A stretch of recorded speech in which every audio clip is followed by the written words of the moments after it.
Boom!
What is up, you guys?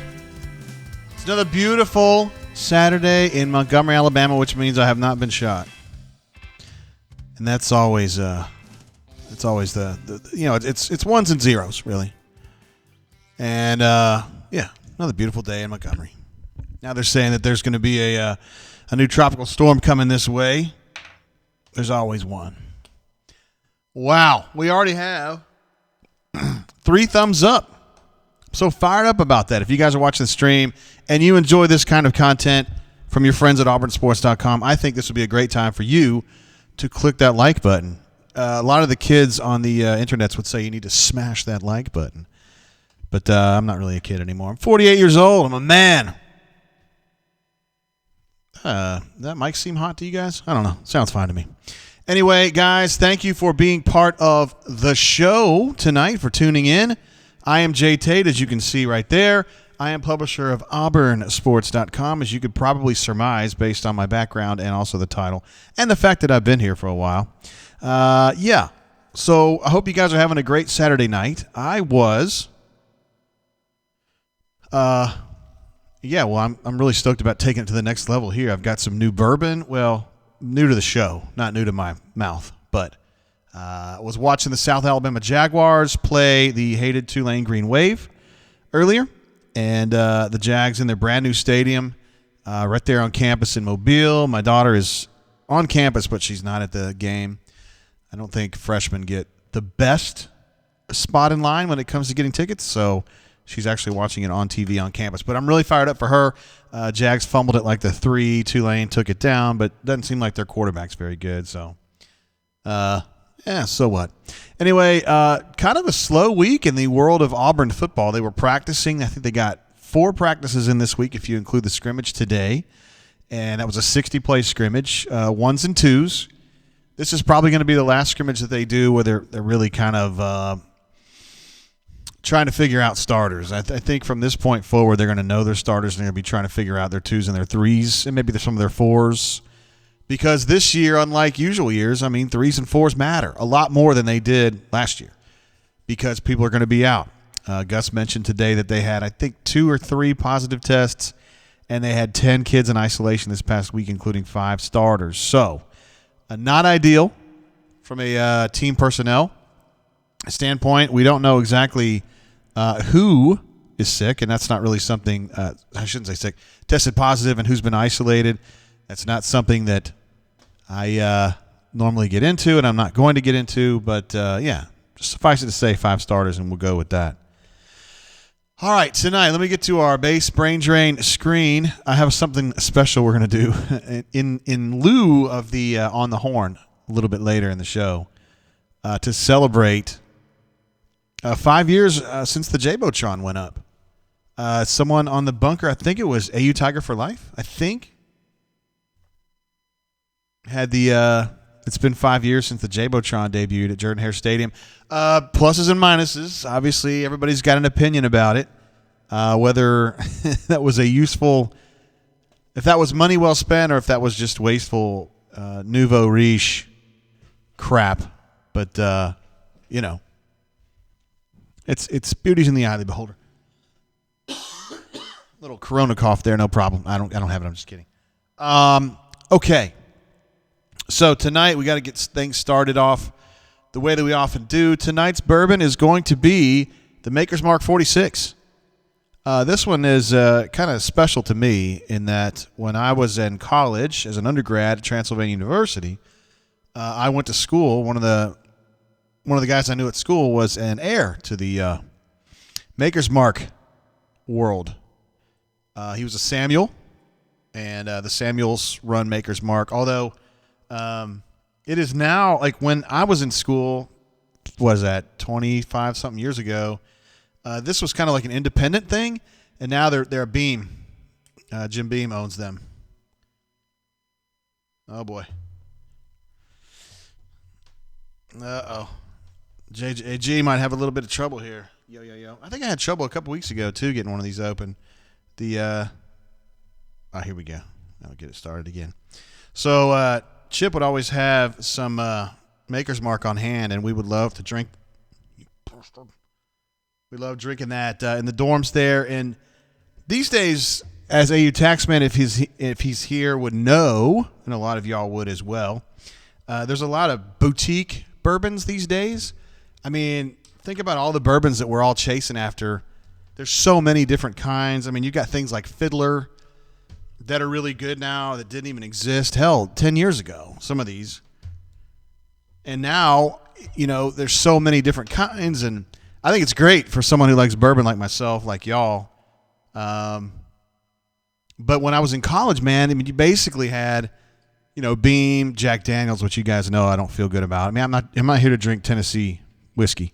And Maker's Mark was one of the big ones. I mean, you still had the old Granddad was around and stuff like that. But in the range that I like to drink, which would be, this is a smaller bottle, but for a fifth, I'm willing to pay anywhere from 20 to 45-ish. There weren't a lot of entrants into that market. So Maker's Mark is something that we ended up drinking a lot of. And then I just kind of got burnt out on it, just because I'm drinking it all the time, and it just reminds me of college. And then I got away from it for a while. And then Makers came up with this 46, which is what they do is they age it, okay, and then they pour it out. They put some new staves, some oak staves back into the barrel, and they fill it back up, and they let it sit for another, 6 months, 8 months, something like that. And that's why this is called 46, whereas regular Makers is just regular Makers. I just cannot get this off. Like, the little wax thing ripped on me twice, and I don't really have a tool to get this bad boy open. If I had my keys...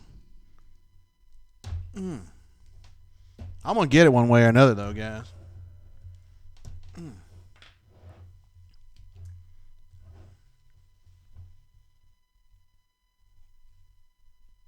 Dang, he's being a little cantankerous. All right, we're going to have to enlist... administrative assistant to come help me when she can.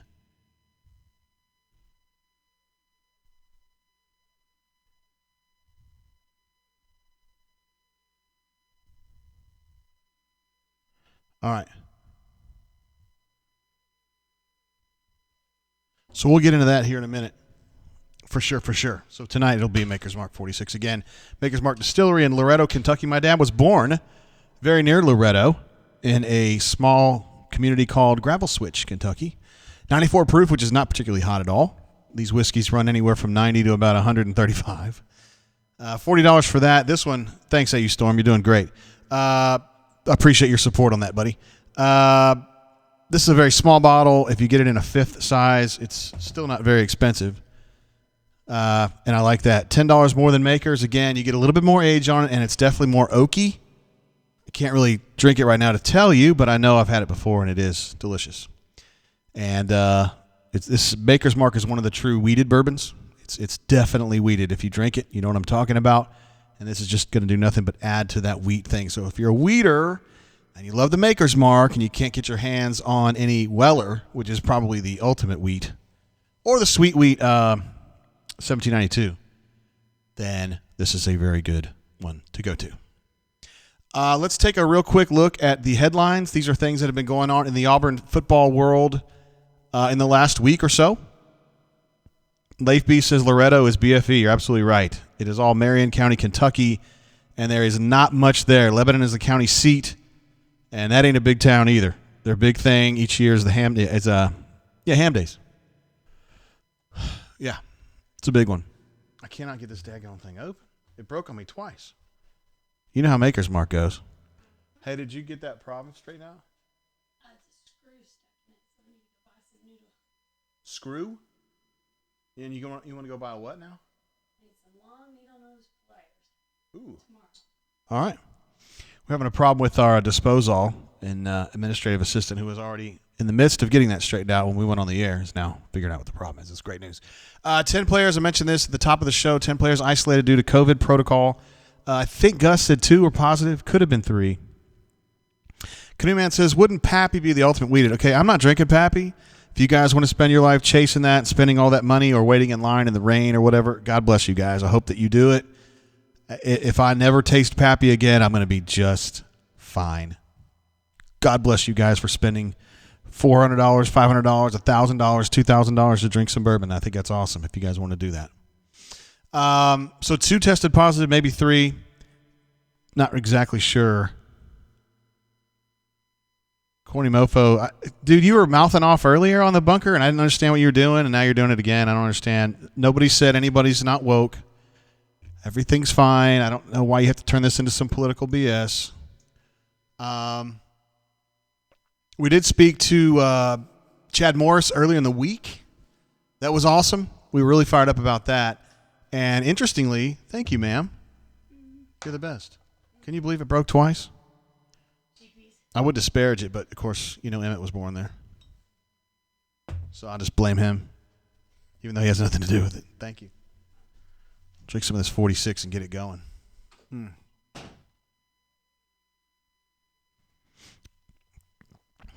Oh, yeah. It doesn't. I always think Maker's Mark hits just really hard on the front end, and it softens it up a little bit. Brad E says Pappy mixes well with Coke. Don't even joke about that. It's not funny. Although I bet you administrative assistant would try it. I've seen her grab a few bottles before when she's about to make us bourbon and Coke. I'm like, no, I'm not doing that. Okay, so we had a chance to talk to the coordinators early in the week. I was so stoked about that. I've been making sure, trying to put a bug in Gus's ear, like, hey, man, we need coordinators. And I'm glad he came through on that. That was cool.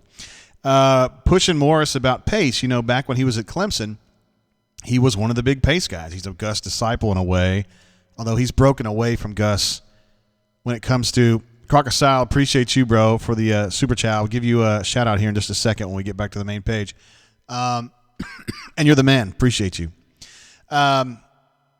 He was really big on pace. I mean, Gus has always been big on pace. Chad was too when he was at Clemson. But he was saying the thing now is you want to have the ability to go fast if you need to go fast, but that from a defensive perspective, they get bothered by changing the pace, whether you're speeding up or slowing down. As long as you're not staying in a uniform pace, you're causing problems for the defense. So, I was expecting him to say, hell yeah, we're going to go really fast. But then he kind of threw that in there, and I thought, hey, that makes sense. So something to kind of we'll be thinking about that as the season goes on, and we're paying attention to how fast are they running, how quick are they running. The answer is depends on the situation. Morris did say that he was aiming to have the most explosive offense in America. I mean, I guess in theory every offensive coordinator feels that way about what they're doing. I mean, that's what you're trying to accomplish is score the most points and gather the most yards. But Morris kind of said it in a way where I was like, damn, this guy means business. And I think he's got some ideas about how to really maximize what he's got here. And Auburn's got talent. We're going to be talking about that a lot tonight. Jay Head's going to call in. That's awesome. Jay Head's going to call in. We're going to go through some stuff as far as we're going to talk about personnel a lot tonight. And I think you guys are going to be – you guys know the players because you guys are sharp like that and you're in tune with Auburn. But there's a real sense that there's some untapped potential on the offensive side for sure, and also some on the defensive side. Had a chance to talk to Kevin Steele as well. He said he wants 18 starters ideally. He feels like he has 18 starters. Somebody earlier was kind of joking. Does that mean he's short on starters? Now, he's always kind of felt that way, and Kevin's got some interesting ideas when it comes to players. He really doesn't like it when reporters single out players for mistakes. He's got a real issue with that.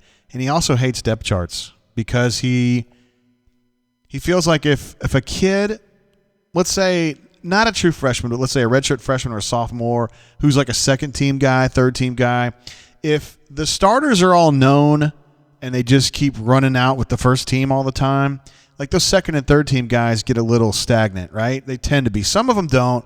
A guy like Marlon or a guy like Derek Brown, they're never going to get stagnant because they have kind of like this motivation from within. But a lot of other kids don't, and they want to be competing and fighting for that spot, for that chance at playing time. And he likes to keep that carrot dangling as long and as often as he can. So that's why I like to talk about starters. And he pointed out Roger McCreary. He said, Roger wasn't a starter last year. He wasn't the first player in the game all the time. But the number of snaps that he had and the role that he played for Auburn last year, he was a starter for me. Okay, I get it. So that's what he's talking about when he says he wants 18 starters. We're going to get into the offensive and defensive depth charts. I made some adjustments to those during the week, so some things have changed, and I've gotten some intel about some dudes that are moving up and down, et cetera, et cetera. But you'll see. There's a lot of dudes that could be starting, and he also foreshadowed a committee approach on the defensive line. I mean, this isn't necessarily because Connis is out. I mean, Connis, I think, would have been great to have some depth there, and I think Connis has a really high ceiling. But I think they were going to be doing this anyway. I don't think they have the Derek Brown and the Marlon Davidson right now. I think they have a lot of dudes that are a step below that, but those guys can move up. Dre Butler might be that guy. Marquise Burks might be that guy. Now that Newkirk is finally 100% healthy and ready to go, maybe he could be that guy. We've always known he's a great football player. Just always been slowed down by this, that, and the other thing. Injuries. I mean, ruptured his Achilles. I mein, good golly, that's bad on a 300-pound defensive lineman. He's a big dude, right? And then he also has got to shove back and forth. It's just hell on your Achilles. And they got a lot of dudes. And the best thing about Kevin Steele, and there's a lot of good things about him, but we've talked about this, and Jeffrey loves talking about this on the rundown, is that Kevin always has his depth chart. Back in the day, it seemed like going back to Tuberville and even before that, like there would always be like a hole somewhere. Like, well, this year, we graduated 3 linebackers, and now they're short on linebackers. Or we're having to play Craig Stevens, 85 snaps a game as a freshman or whatever. And that never happens with Kevin. Like, he's been working with the same coaches for a while. He's got Crime with him, Rodney G with him, Travis with him. Al is new this year, but Al is actually a guy that came back. He was with him before, with Auburn before, and now he's back. So there's a lot of continuity. And, yeah, I was going to mention this. Kevin had a great quote about this the other day where he said, I asked him a question about how do you keep this thing going like this? And he said, we're all on the same page of what each position criteria looks like. They actually have a list in their defensive meeting room where the traits that we want in each kind of player, in a defensive tackle, in a 3-tech, in a nose, in a strong side end, in a buck, in an outside linebacker, an inside linebacker, cornerback, et cetera, and they know, like, even though Travis might be the one out recruiting a kid in his zone, in his recruiting area, he knows what Rodney G likes. He knows the traits that Rodney G is looking for, and so he can look for them too. And so as they pass off players like that, where T. Will says, hey, there's a kid in Columbia, South Carolina that I think you need to take a look at. Here's why, X, Y, Z. You like X, Y, Z. That way they know what they're looking at. Travis has said to me before, I knew that was a Rodney G guy right there. They start to know because they've been together so long. They know what the criteria looks like, and they know what the expectation is for that position. That's helped us tremendously, and we have not been afraid to go find those guys. When he says that, he means we trust our eyes, and we trust the conversations that we've had with the other coach to know what they want. And even if it's a kid who's off the grid, so to speak, let's say a 3-star for Auburn, a 2-star, we'll go get him. I don't care if we have to beat out, South Florida or UCF or Toledo or whoever. If it's the kid that we want, then we're going to go get him. I found that interesting. 60-play scrimmage today, 1s and 2s. This is going to be the last, what I would consider to be like an old school scrimmage where they put the ball down at the 20 or the 30 and they say, go score. And you play until you punt or you score. Or there's a turnover, obviously. There's a few different possibilities, but you know what I mean. From this point forward, it'll be situational. Didn't get a lot of intel about things that were going on today. I know Gus was kind of bemoaning too many penalties on the offensive side, and he said they're going to have to clean that up. We'll have to clean that up. And now the tally is at 15 practices down, 10 remaining in the next 2 weeks. Again, they play Kentucky 2 weeks from tonight, and we're going to be going – I just got an update that the Jags just scored. Thank goodness. Yeah. 2 weeks from today, Auburn Tigers at home against Kentucky Wildcats to open the season. We are going to be going super duper live before the game, during the game, after the game. We're going to be brain draining pretty much nonstop that day. And you guys, I know because there's not going to be many people in the stadium. Just got a text from a really good source there. Oh, he's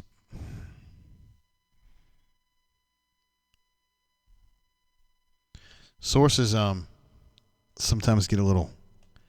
They like to play word games with me. It's okay, no problem. So 10 remaining for 2 weeks ago, and Brain Drain. We're going to be going full tilt on game days. We're going to be doing everything. If you guys don't want to watch the Brain Drain during the game, I totally get it. No problem at all. But I'm going to keep going. If I have 2 viewers, we'll just keep going. I don't care. I'm here to do it. I can't show it on the screen, but we can talk about it. We're going to have Hunter on, Hunter Adams. You guys know who does the Know the Enemy. He's going to be our defensive expert, and we've got an offensive expert lined up as well to kind of go through some of the things that we see going on. Interesting twists strategically, personnel-wise, et cetera, et cetera. So it might be something. AU Storm 20 says, I can't fathom that much draining. It's a lot of draining, isn't it? Sounds like Georgia Tech's been keeping that game close with Florida State, and now a big fumble recovery from Georgia Tech. How about that, huh? All right, let's get back. We need to go through the depth charts here real quick before we get to J-Head, who's going to get on the horn, talk about some things. Made some adjustments here. Kevin was saying that Zeke Walker is playing inside and outside, but probably inside a little bit more right now. So I went ahead and moved him over to tackle, and I moved Daniel Foster Allen back outside. Foster Allen right now is about 255 pounds, which is significantly more than when he was in high school, but it sounds like he's still on a track to be a defensive end. So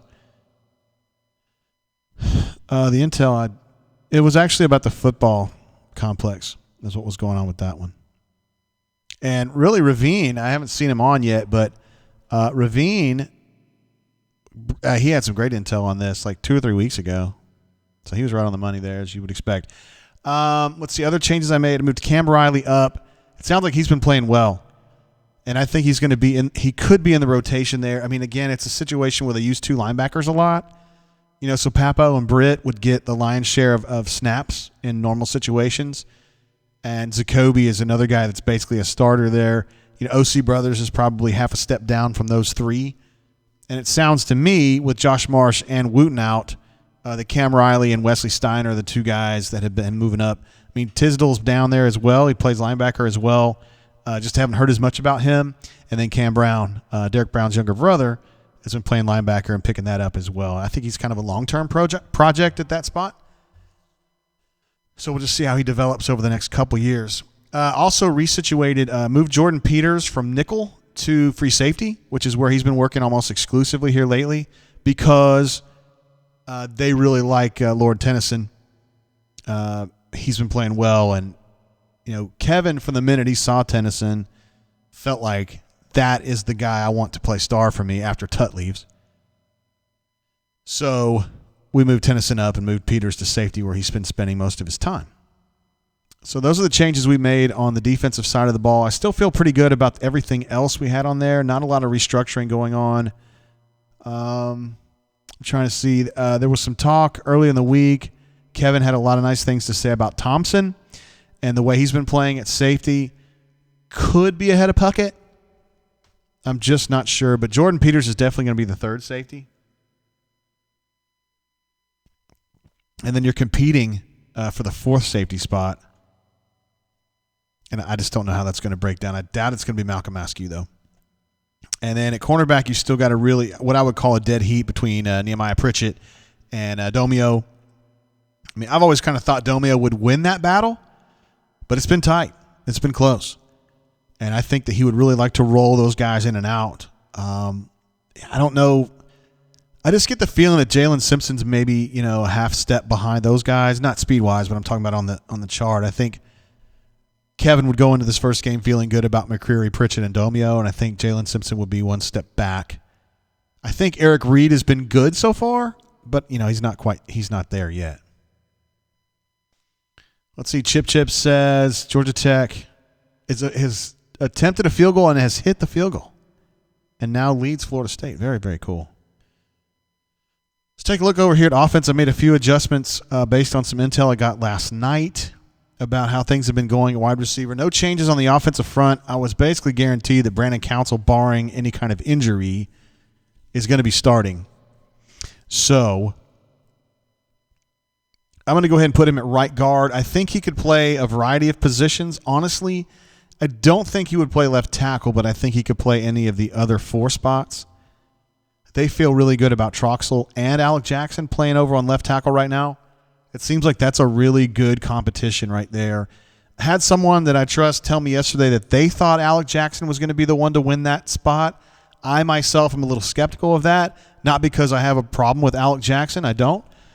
He's from my town, and you think I would give him some bias because of that, but I just sense that Troxel is such an aggressive hitter that I think somehow, some way, he's going to make a couple really gnarly finishes the way that Braden used to, and that'll tip it in his favor.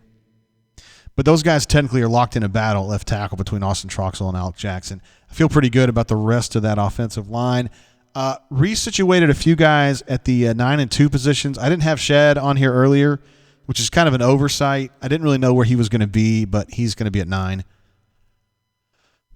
Can also play 2, but not ideally. Again, 9 would be a guy who's up against the line of scrimmage. He'd be your split end. He'd be kind of like your, the guy that can fight off a jam and get downfield. That's definitely Seth. That's going to be your more physical receivers. So I put Shed Jackson as the second guy, and then Xavion Capers, who I was told last night has been doing a really nice job. He and Kobe Hudson have been the 2 freshmen at wide receiver that have made the most waves, I guess, that have impressed the most. So those are 2 guys that I think are going to be in the rotation. No other big changes there. I did flip Mark Anthony and Harold Joyner, which is a little misleading at running back. It's just such an odd personnel situation there because I don't really know. I don't think it's fair to say that Harold Joyner is the 5th choice tailback there.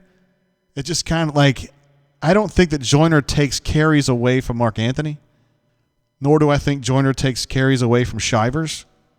And I think that DJ and Bigsby kind of go at it, and then Joyner is kind of like the 3rd choice every down back, and then Shivers and Mark Anthony are like specialty backs, if that makes sense. But I don't think that I think it's confusing to go into that much detail to break it all the way out. So I still feel good about the situation at tight end or the H, the 3. John Samuel Shanker is going to be your number 1 guy there, but got a lot of dudes behind him. And you guys know how I feel about Brandon Frazier. I think he's going to be really, really good. Did have a chance to see on that scrimmage video from a couple weeks ago, J.J. Pegues just catching some balls in warm-ups. Boy, he really is a big dude, isn't he? I don't know if you saw him. He looked like a really, really big guy. I wonder if he will – I don't know. He's a guy you can see in a lot of different positions, I think, as time goes on. Also at 2, I can put Kobe Hudson as your second choice at 2. I don't know if that would actually happen. I just had this feeling it wouldn't actually be Kobe Hudson in that spot. If I had to guess who would be the backup to Elijah at 2, I keep hearing a lot about Kalen Newton. And I don't know as though he certainly isn't as fast as like Malcolm Johnson, nor do I think he's as fast as Eli, but I think he has impressed folks with his athleticism. And he could be the guy that slides in there. I've heard a lot of nice things about Kalen. And I switched last week. I put Grant Loy ahead of Lord Cord. Again, nobody's actually said that to me. I just get the feeling that the way they've been repping him, it just seems like that's the way it's going to be. Christian C., first of all, hey, man, glad to have you on the show. Pegues is not someone you want to have to try and tackle. He is a huge human being. Ed D says, why not put the next best wide receiver at 2? I think they just prefer to use Schwartz inside as a slot guy. That's kind of where he works best. Now, he can play 2. I don't think 9 would be a good spot for him, but 2, he could play there. And, they move him around a lot. He just seems like he's inside a lot.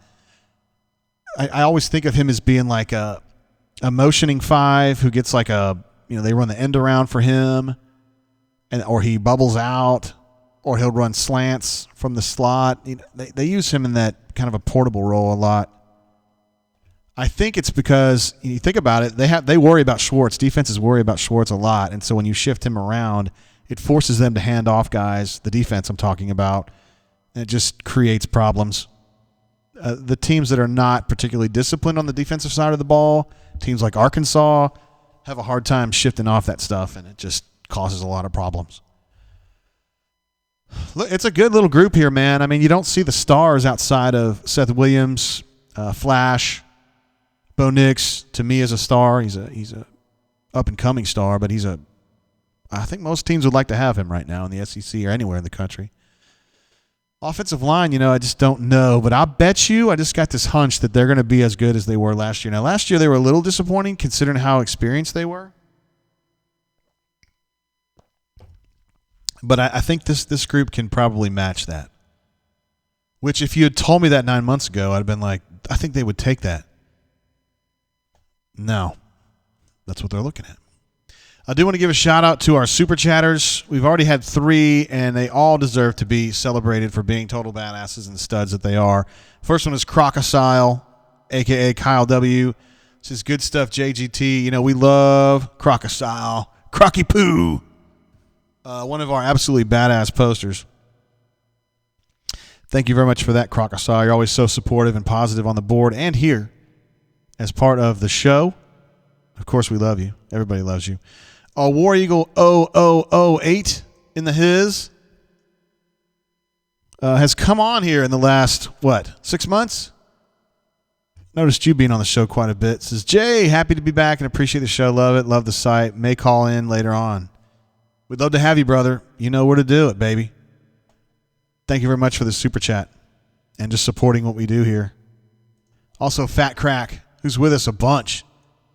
A very consistent and appreciated super chatter. This is WDE JGT. Thanks for all you do. Appreciate you, Fat Crack, for being, I'm not going to say you're fat. I don't think you are, probably. Just funny. Thank you, sir. Got our chat going back in. Ravine, I have pretty much confirmed what you had told us, I think, 3 weeks ago, that the football complex looks like it's ready to move forward. It's going to be at the old track, which is the same place I always thought it was going to be there. It's not where I was told it was going to be, but that's where I always figured it would be. It just makes sense. And it's the right proximity, and it's the right parcel of land. Like, it's the right size. And they're not using it. So, yeah, it's going to be on the old track, and they're going to try to get that rubber stamped. They're going to try to get that passed, approved, through the Board of Trustees in November. I would anticipate that project to take a while. I mean, I know some of you guys, because Auburn puts out a lot of great engineers. I know you guys probably have a better idea. I would say 18 months to 2 years before you're finished with something like that, because they have a very ambitious plan on the things that they want to try to accomplish with that. We got a super chat from a guy who would definitely be a first ballot Brain Drain Hall of Famer. D. Lucky says it's Saturday night. I guess that makes it all right. And I said, baby, have you got enough gas? Oh, yeah. Honey, you got to slow down. Chip says South is up 7-6 now. They were up 7-0, weren't they? I don't know. I haven't been able to watch it lately. D. Lucky, thank you very much for your support of what we do here. Calling in, of course. Being awesome on the board, of course. And then just being a great, always hanging out and chatting and being cool instead of being jerky about it. Never are you that way. AU Storm says I run on that track every week. Are you talking about the old track at Auburn? You have to find somewhere else. Ed D, thank you for reminding me on the air horn. We owe a lot of air horns at this point. I always forget to do that. We had 4 super chats. Uh-oh, we have a 5th super chat from, hold on, I'm going to get this right this time. Oh, no, I have sound effects muted. Hold on, Ed D. My bad. Got him. Hold on, let me get this right. That is from Degeneration X Triple H PED. Got it, baby. Degeneration X. Says Tips looking ultra frosty tonight. My guy, swag on 11. Yes, sir. I'm actually going in on a Monday. To get those worked on a little bit. You got to do what you got to do, guys. It ain't easy being this frosty, okay? Chip says new facilities for a new coach. I mean, come on, man. Dude, Gus is going to knock it out of the park this year, and you guys are going to be stoked. Melee says building materials are in lower supply right now due to a variety of reasons, primarily COVID, I reckon. Wings will build slower for more reasons than just that, though. So you're thinking two full years on that. I guess is what you're thinking. You didn't actually say that, but I was thinking that'd be kind of the long end. AU Taxman says JG finding the bottles in Birmingham. So what he's talking about there is I actually went up South Alabama touchdown. Yes. Jag, baby. I went up to Birmingham on Friday. My wife was doing a. They were thinking about. I don't think I can talk about it on the show actually, but anyway, she was going to look at a property for her corporate, not for AuburnSports.com corporate, but for her corporate. And I went with her up there, and I was thinking I would be able to roll in there, and I conferred with my man, AU Taxman, about where I could find some, good honey hole for bourbon in Birmingham. Unfortunately, sir, I was there at like 9 a.m. to 10:30, and then we had to get home. So the place that you told me about, the boutique, I can't remember what it was called, over near Irondale, it wasn't going to be open for another couple hours. So no go. I didn't have a chance to go. Sucked. Degeneration X, Triple H, PED, thank you very much for that super chat again. And then flying around, himself a first ballot Brain Drain Hall of Famer, no doubt. Says nephew is here for the weekend. Going to chill with him tonight. We'll check the show out later. Love you, Bunk. How much of a badass do you have to be to like super chat and then bounce? I mean, that is like the most cool thing to do. Ravine has done it many times because Ravine is a total badass, as you guys know. But just saying, flying around. Thank you, sir. We will miss you, but usually you call in late anyway, so maybe we'll work our way to you. He says no promises. We're drinking heavily. Oh, D Lucky, dadgummit. What are you talking about? We don't even know what that's a reference to, buddy. No, we don't know. I'm just saying if the nephew's watching or whatever. This one would be cool. All right, so what we're going to do now is we're going to get Jay Head on the horn. And let's tap into his knowledge. How about that? Let me type in these digits.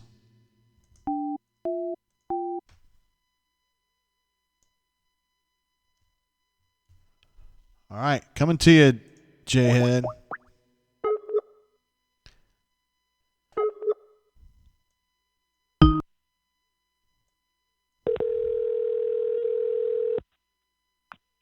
JGT, what's going on, brother? My man, Jay Head, what up, bro?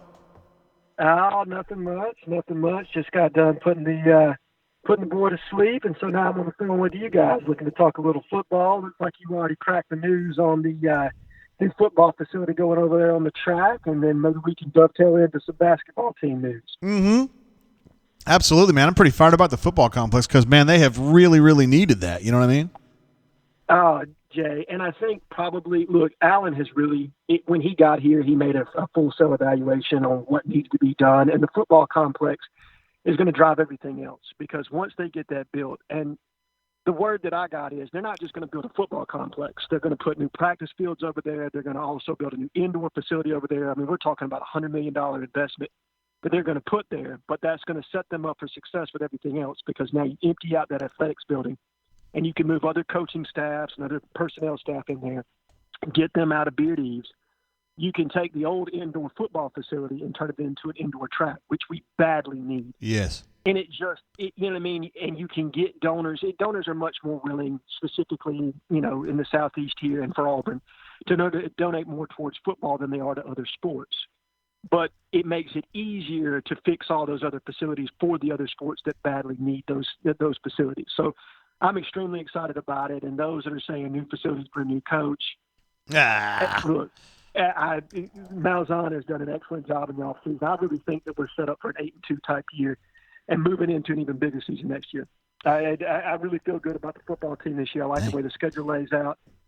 I think it's going to be tough the first 2 weeks because Kentucky, their advantage in that situation is the offensive and defensive line and the continuity they bring back.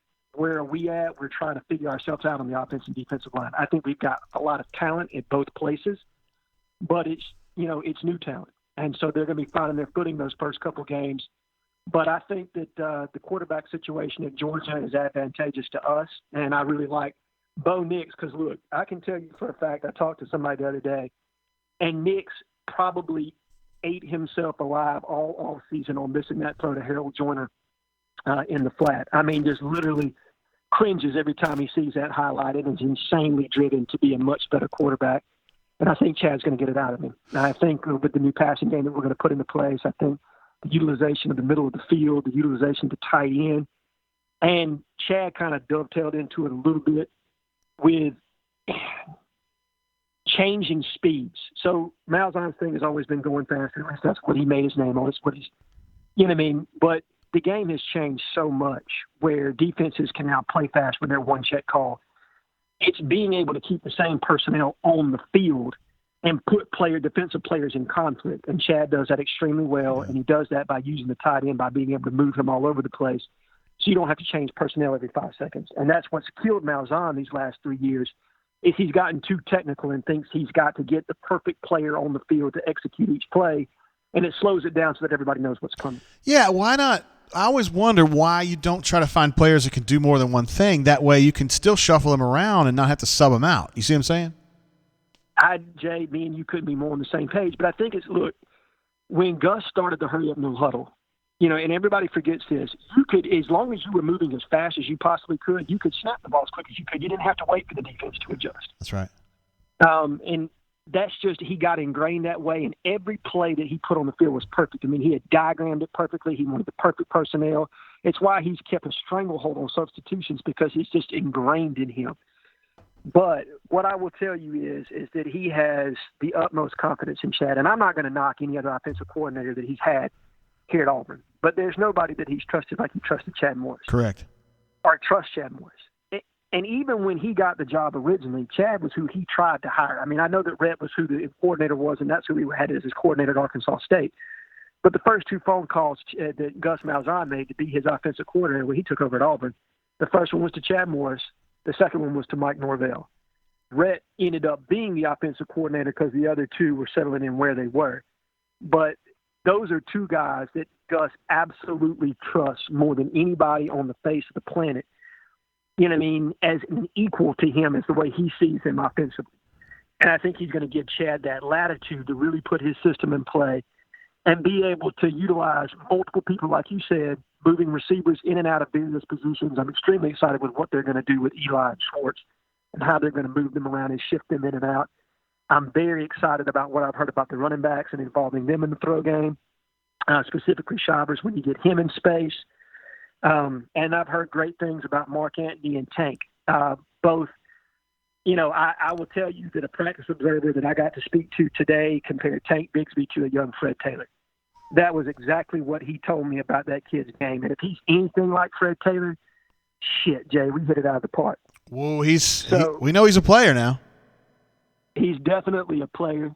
But I think the ability, and I don't know how much you'll see it this year, but you watch, it'll be coming. When you can line Tank Bigsby up as the Wildcat quarterback, and then you can also play Mark Antony Richardson as a tailback at the same time, get out of the way, it's going to be nasty. It's going to look like when you had, Darren McFadden and Felix Jones back at Arkansas. That's what it's going to look like. So, I mean, I'm really excited about our backfield. I'm really excited about the progress that Worm has made. And I think that Chad's system, as far as getting him in space, works for him. Now, do I think he's going to be a 15 game a carry back? No. I think he's going to be a 5 to 7 game a carry back, and we're also going to get him the ball in the throw game probably, at least another 3-5 times a game. Yeah. And we're going to use him, in an explosive way. And I think you could also see him being utilized in the slot at the same time, similar to how we used him in the Iron Bowl. But I think that they'll try to get multiple running backs on the field at times just because of what we have in the backfield. Yes. There is some insane amount of playmakers in that backfield. I mean, DJ, Bigsby, Worm, like you mentioned, Mark Antony, Joyner. I mean, all those 5 can do a lot of damage. Absolutely. All five. I think they got to see more consistency out of Harold before they really trust him. And where Harold, I think, can come into place, I think he can actually play some receiver, to be completely honest. I think you could see him as a big slot at times just because he's such a versatile athlete and a smooth athlete. But if Harold Joyner's your fifth tailback, you know you're deep. I mean, you have got some very, very good competition in that room if Harold Joyner's your fifth back. I will say that for sure. I think the biggest question on everybody's mind is the offensive line. Really like what I've heard about Brandon Council, his physicality and his willing to take coaching and what Nick's getting out of him right now. Really like what I've heard about Alec Jackson. And I think probably right now, Jay, that he is the odds-on starter to start at left tackle. Interesting. Which surprises me. I didn't expect that when this all started, but they say that his physicality, the push he gets in the run game, his athleticism, that they've been very surprised at how he has competed and transitioned to the left tackle spot. Now, does it surprise me that a defensive lineman has that level of athleticism? No. And I will tell you another thing. Rodney Garner, 2 years back, was the one that made the suggestion to move him to the offensive line, and not because he couldn't be a contributor to the defensive line, because Rodney recognized what his skill set and how transcendent it could be to the offensive line. And Rodney knows something about that because he was an All-American guard after transitioning from defensive line himself. Yes. So if there's anybody, game recognizes game, and Rodney thought that, the kid's going to play better on the offensive line. And to me, if he can be the next Ben Grubbs, who came here as a defensive lineman and moved to tight end and moved to offensive guard and became an All-American and, an All-Pro in the NFL, man, that would be the dream. But if he can just be functional, it's what we need him to be more than anything right now. Like what I've heard about Nick Brahms at center, he's been more consistent. He's been quicker getting out of his, out of his stance. I think he was still a little bit trying to figure things out last year. And I think those 6 games have really helped him, specifically from a leadership standpoint. So I'm excited what we're going to get at him. And obviously the monster on the right-hand side is Brodarius Ham, and then Tayshaun Manning at guard. And from what I've been told by people that I trust, both of those guys are NFL players. Wow. That the light has come on for both. Both are NFL players and have that level of, talent. And I tell you what, man, they're a Nick Rodolphe story waiting to happen, because you can't go through what those guys have been through, specifically the cancer, the losing of a child, everything that those two have been through, and not want to pull for them. Yeah. They are both inspirational kinds of guys, absolutely. Particularly Brodarius. I mean, good golly. Jay, I couldn't agree with you more. Everything that kid has been through, and he's just, from everything I've heard, he's really taken a step forward from a leadership standpoint. He's taken a step forward from a pass protection standpoint, and the big has really been on him about how invaluable that is and how transcendent that would be to him being an NFL-type player, because the power's there. I mean, he's got the ability to line up against any defensive end or any defensive tackle and really just manhandle them and drive them into the ground in a way we haven't seen since Braden Smith. He's got that ability to finish. He's going to be one of these guys that plays well for 2 games. That's all it's going to take. And then ESPN's going to kind of get a hold of that. He's going to be one of those stories that UCLA fans and UMass fans are all going to love, and they're going to know the name because of what he's gone through, the way he's just kept his head down and kept working and getting better. Every American, football fan is going to it's going to resonate with them, and he's going to be like the superstar, the way Sean Coleman was. I agree 100%. He's awesome. And I think the same thing about Tayshaun. I mean, that kid and everything that he went through, contracting cancer, his parents having to struggle to pay the bills, to support him while he went through all that, his transition from the defensive line to the offensive line and then sitting on the bench and then persevering. Both of those guys are just, I can't say enough good things about them and what they're bringing to the table. And like I said, from somebody that I really trust, they think both those guys are NFL football players. So they've got that kind of power, that kind of strength, and the light bulbs come on, and they're taking really good coaching from Vic right now. Let's talk about Kalen Newton for just a second. I mean, it sounds like he's been turning some heads as a kind of do-everything receiver-type player, probably not a quarterback, but he seems like kind of like the new Cody in a way. Definitely not a quarterback, more of a slot receiver. it shows good quickness, good hands. I think he's going to contribute. I don't know if he's in the 2 deep right now because I think they're experimenting with Kobe some in the slot. Because Capers is also playing at the 9 behind Seth. So I think they're trying to figure out what their 2 deep is going to be. But I've been extremely impressed with what you've seen out of Kalen to this point, or what I've heard about Kalen and his work ethic, his willingness to take hard coaching, his intelligence. And look, when a kid's played quarterback before, it's really a good thing when you transition to wide receiver because you know where the gaps are in the defense. Because you've been behind center, you know what you're looking for, you know exactly where you need to be. You have that understanding that some players don't have when they're learning how to run routes and how to open themselves, how to come back to the football, the things that a quarterback is looking for.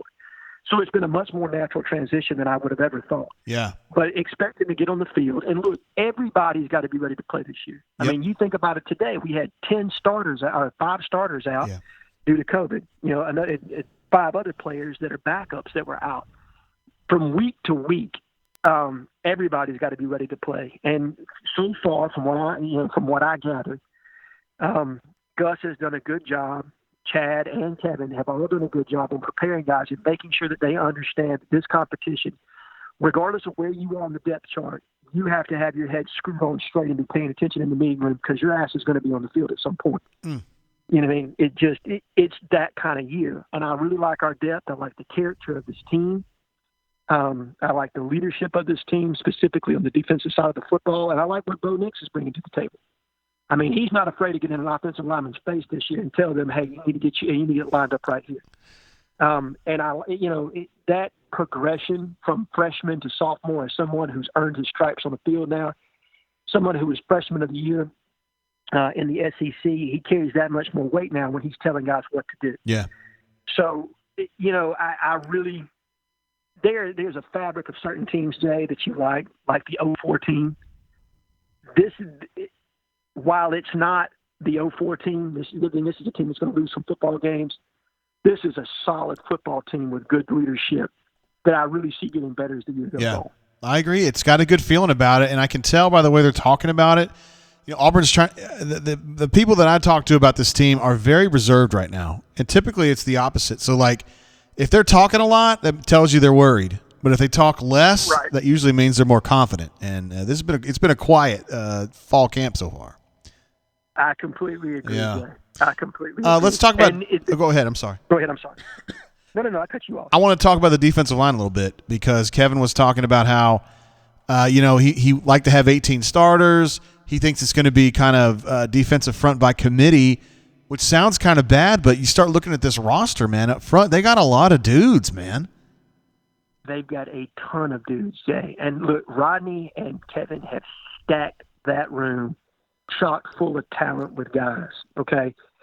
And until you get to see it up close and personal yourself, but I've heard really good stuff about Newkirk and his progression. Obviously, Truesdale is going to be your anchor right there at your one tech. I've heard really good things about Marquise, the big cheese, and as far as what they're getting out of him behind Truesdale. And then obviously they think that Dre Butler has NFL potential. I mean, they think he is just going to be a star. Now, I think he got slowed from a medical standpoint. He did. For a little bit of camp. And I think that he's still learning to play inside with his hands because that's a big transition to go from when you're on the outside and you're head up with an offensive tackle. It's significantly different from when you got 200-300 pounders that are bearing down on you trying to break your neck. So learning to play that 3-tech is a little bit more difficult than some people realize, and specifically from how you play. Yeah. Play with your hands. Your conversion from speed to power, and the various pass rush moves that you're going to use in the interior. As opposed to on the outside. And he was specifically a strong side defensive end in junior college. Right. And I think he even played on the weak side in high school. So once he gets, a little bit more, I guess, used to playing inside, I think you're going to see that kid really take off. But I really like what we've got. And then Jay Hardy, to me, and I've heard comparisons. I know some people try to compare him to Derek, but the comparison that I heard from somebody who knows, somebody who I really trust their evaluation was Nick Fairley, that he's got that kind of potential. Wow. Now, he's not Nick Fairley just right now, but that he's got that kind of quickness. He's got that kind of strength that when he puts it all together, that you could see one of the most dominant defensive linemen you've seen in the history of Auburn football. They were fired up to get him now. They were fired up to get him. Oh, I'm telling you. And it was a big get. It was a very big get. On the outside, like what I've heard about T.D. Moultrie, I know Doc Dumpster's like rolling over in his grave right now, thinking about that I'm talking about T.D. Moultrie, but really like what I've heard about T.D. Derek Hall is going to be special. I think it's a really, really good fight between those two right now. And realistically, I think if the first game goes, you're probably looking at even snaps between the two of them. I don't think either one of them is going to get the predominant amount of snaps. So it really doesn't matter who the starter is. But both of them have shown some twitchiness in camp, the ability. And realistically, we're going on about 2 years straight of not having that outside pass rusher that we really need. That's true. To push the pocket into the interior. I think we get that this year. And I think we get it from both sides because I love what I've heard about Big Cat, too, and his ability to bend and his ability to create leverage on the outside from the strong side as well. And backing up Big Cat, you've got a bevy of strong side defensive ends that I'm really excited about. You've got Handy, who's a full-grown man on the outside. Zykevius Walker, who they compare to Marlon, but probably a little bit more athletic. And then Kobe Wooden, who has maybe been the most surprising of anybody on the defensive line as far as from an effort, as far as from a contribution standpoint, and the light kind of coming on for him. That side of the football on the defensive line, people don't need to worry. We are legitimately 10, 11 deep. Yeah. That's the thing. I mean, they're looking for their Marlon Davidsons and their Derek Browns, and they're not quite there yet. But as far as the depth, the 3 deep right now, it's disgusting. It really is, Jay. And look, I think from an 0-4 standpoint, the comparison to the defensive line, where you don't have your stars, like your Derek and your Marlon coming back, you've got some Josh Thompsons in there. You've got some, Jay Ratliffs mixed in there. You've got, what's the kid I'm trying to think of that he was everybody's favorite defensive tackle? I mean, just the nicest guy you ever met in your entire life until you got him on the football field. There's a bunch of dudes like that. Senderic was the guy for me like that. Senderic Marks was special, man. I'm trying to think. This kid was from the Auburn, Opelika area originally. Josh Thompson? Josh Clayton? Not Josh. Zach Clayton. Zach Clayton. He was a special one. Yeah, he was TJ. the guy that kept Nick Tommy Fairley Jackson. playing. Tommy Jackson. That's him. I love Tommy, but you listen. This team is chock full of guys just like that. Yeah. Except I think we're a little bit more athletic on the outside. And I heard I got a whale of a scouting report this week on Tennyson. Apparently, he has just been an absolute beast. Like, he's not going to push Tut out, but they feel comfortable with him being the number 2 nickel and just rolling with him. Look, and it's not just him, too. I would tell you that they have said that really good things, seen really good things out of Zion Puckett, that he's taken a major step forward, and that they feel so comfortable, like you said, with Tennyson and everything that he's shown. I mean, look, Jay, that kid is special. And like you said, he's not going to replace Tut because Kevin loves Tut. He loves his intelligence. He loves that Tut knows the defense inside and out, where to be, how to line guys up. He's just got it. But from a physical specimen standpoint, what Tennyson can do on the field, people are going to be surprised. And I guarantee you he's going to be coming out on special teams this year and busting some serious ass. He is that kind of kid, man. I mean, he just lights people up. So you're 100% right. Tennyson has been a rock star. I love what I've heard about him. I love what I've heard about Chris Thompson, the other safety from Texas. Yeah. I think he's going to be a really good replacement for Sherwood because I think Sherwood has had the kind of preseason. If he goes out and executes like I think he will, he's going to be an NFL second or first rounder next year. Damn. I'm that high on Jamie Sherwood. And Thompson, you mentioned Thompson just a second ago. That was an interesting recruiting battle because they went into Texas to try to take on the Longhorns on that one, which a lot of people would have said, why are you wasting your time trying to get a kid out of Texas? But it goes back to what Kevin Steele said, where we're not afraid to go get the guys that we want. And they just felt like that's the exact guy they wanted. We're going to go out and get him. Well, and I would tell you that McGriff did an outstanding job on selling him on the SEC versus the Big 12.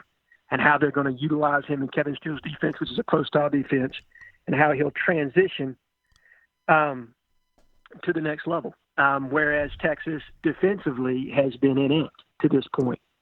Auburn has ranked in the top 20 for the last 5 years running with Kevin at the helm.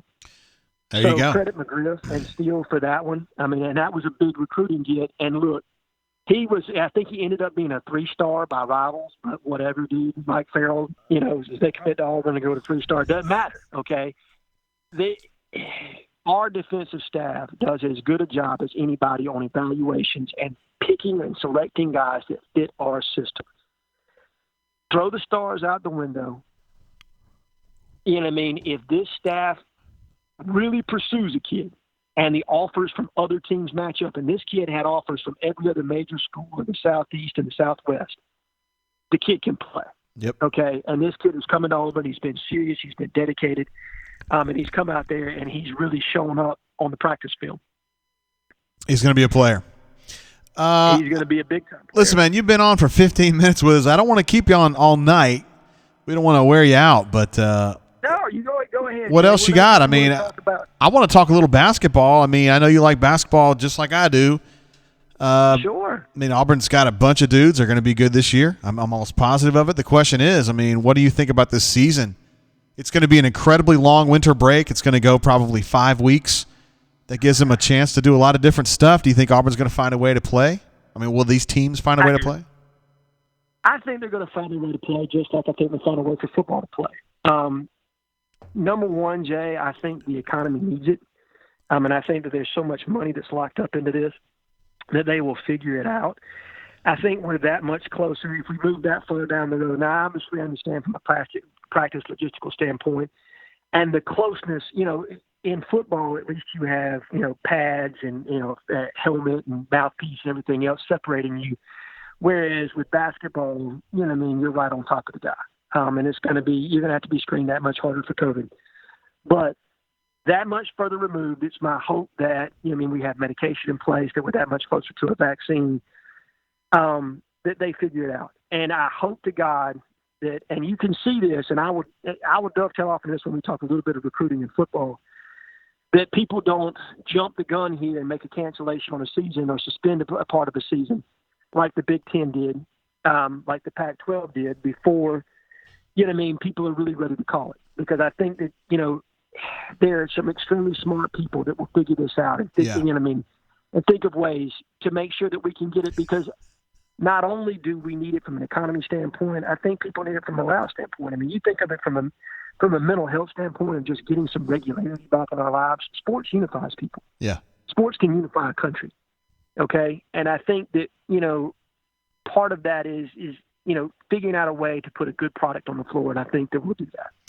Boy, Bruce Pearl's been doing that for a while now. You can rely on him to have something.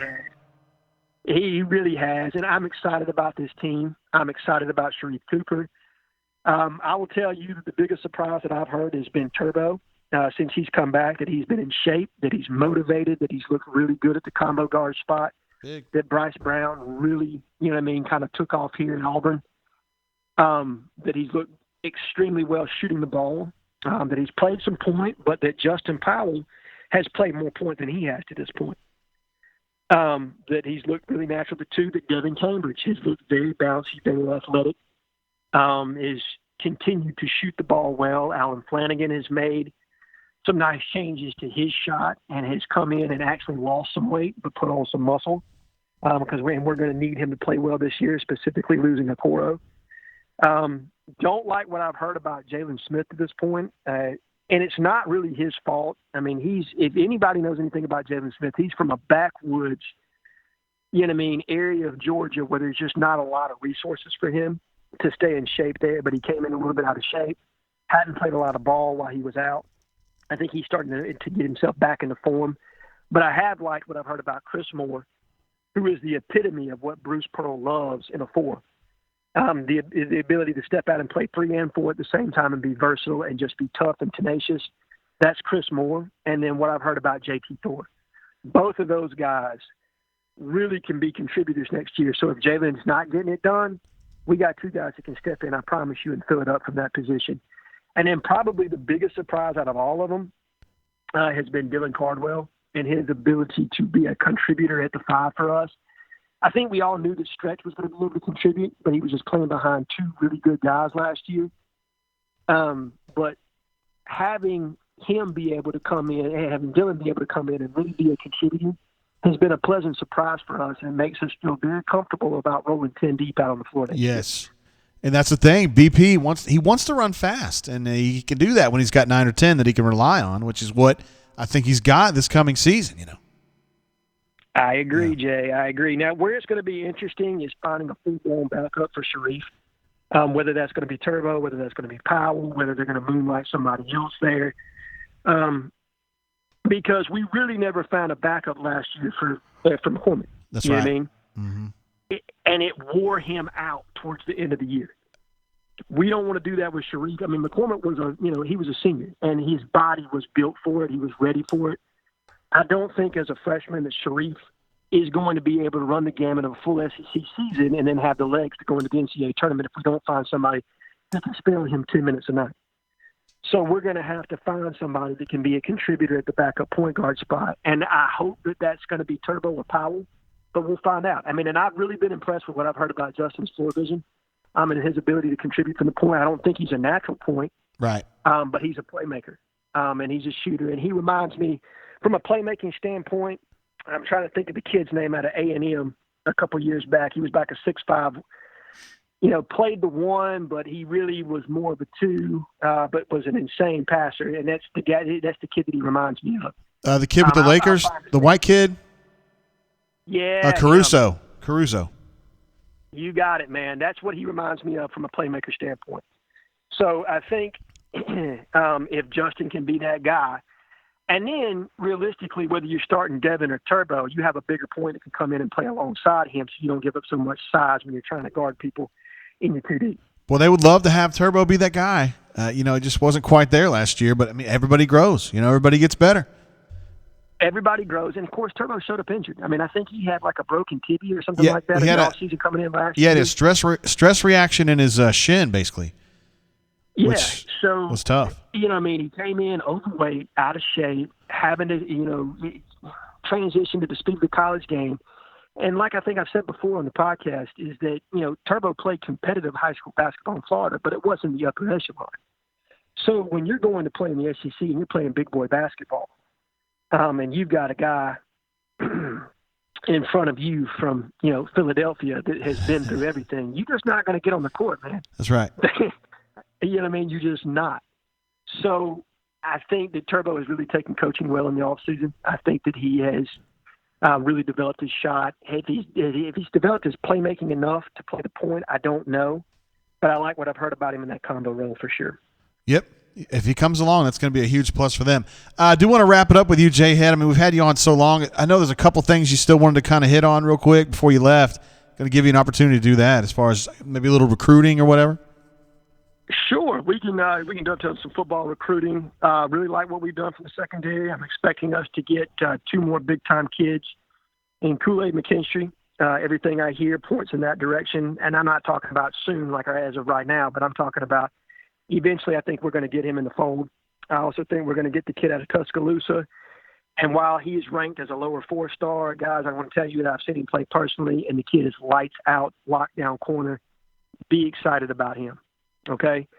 From an offensive line standpoint, don't expect us to take as many kids as we originally planned, and that's because, look, and J.B. Grimes didn't know when he did it, but there hadn't been a better year to take, 2 JUCO football players, specifically at the tackle position for us, because those were 2 to play 2 guys in Coffee and Zier. Now they're 3 to play 3, and that just increases your depth because nobody's going to be penalized for playing this year. That's right.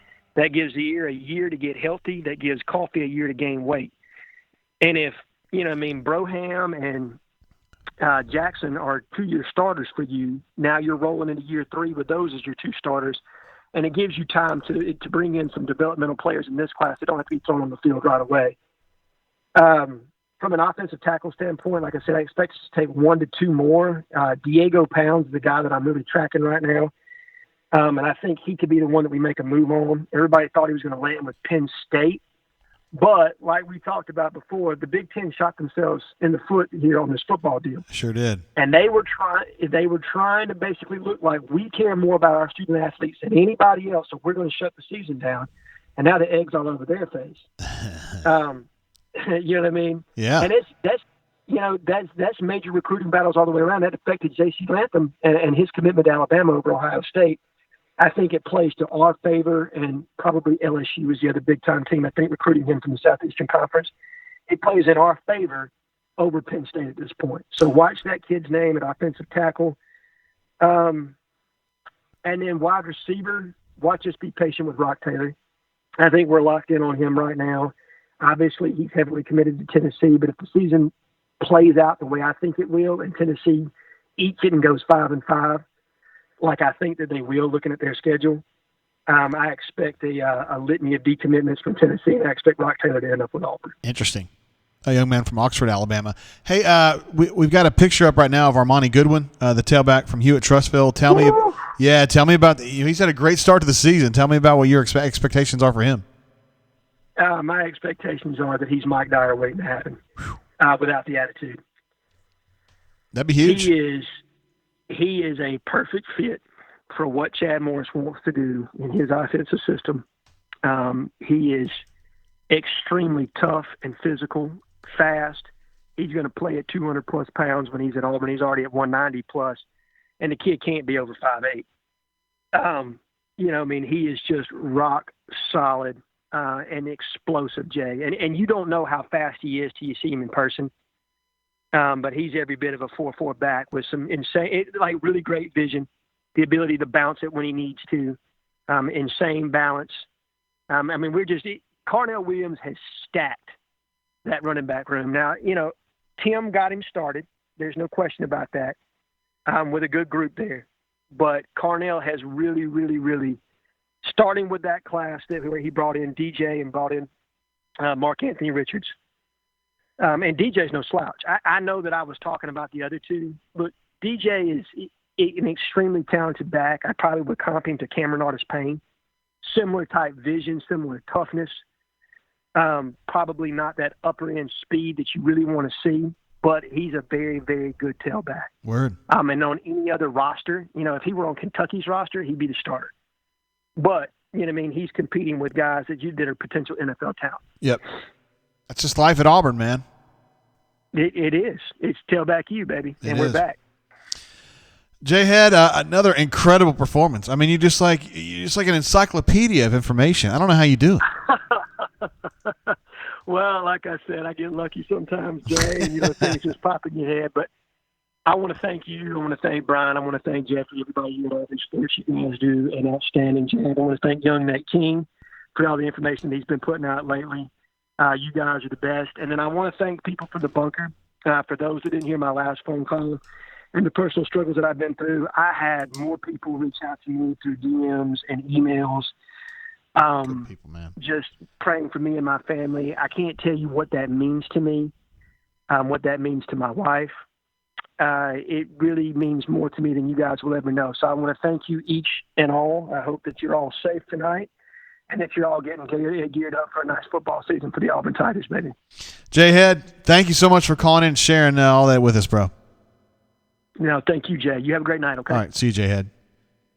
Right. There he is. I mean, is there anyone better? I mean, there's probably some folks that jump on the show tonight and they're like, who in the world is that guy? Is that like Gus Malzahn under like a pseudonym or something? No, it's just Jay Head, man. Jay Head knows what's up. He just knows what's up. He knows what's up with football. He knows what's up with basketball. The dude just knows what's up at Auburn. And so that's why we like to get him on the show as often as we can. We usually get him every 3 weeks. So when we get him, it's a big deal. I know you guys we're fired up to have him on. D Lucky was joking earlier, can we just buy him like an Olive Garden dinner or something? I don't know. I don't know if that's a big time reward or not. D Lucky says I need a cigarette. Q Giddings in the house. Wow. Hey, what's up, man? He says that dude J-Head is awesome. Hell yeah, he is. Sterling says, sounds like Rice CB. Womp womp. Why would you do that, man? Not that we hate Rice or anything, but come on, J-Head is like total badass. Come on now. Don't do that. All right, what a call, man. It's kind of like what like you said, you need a cigarette. You got to just take a minute to kind of decompress after that. Somebody said it's like sounding like listening to something like stock futures at 1.5 speed. Just has so much information, man. So much. He did mention that he was thinking that Colby Wooden was going to play on the other side from where I have him right here, that he would be on the strong side. But we'll just have to see how that goes down. I mean, those guys, Rodney likes to cross-train him anyway, so I don't know if that's a huge deal. Not at all. They mix and match, rotate. At halftime, the South Alabama Jags are up 14-6 inside the new stadium. This is big news. There were a couple other things I wanted to talk about. Some elements. I meant to put this up earlier. I put this thing up earlier. This was the big vision. So it was 5 years ago. I was thinking we could just kind of put that up tonight in place of the on the horn, and we'll just put the person's name right there on the big vision scoreboard. 5 years ago, Auburn won its first scoreboard national title.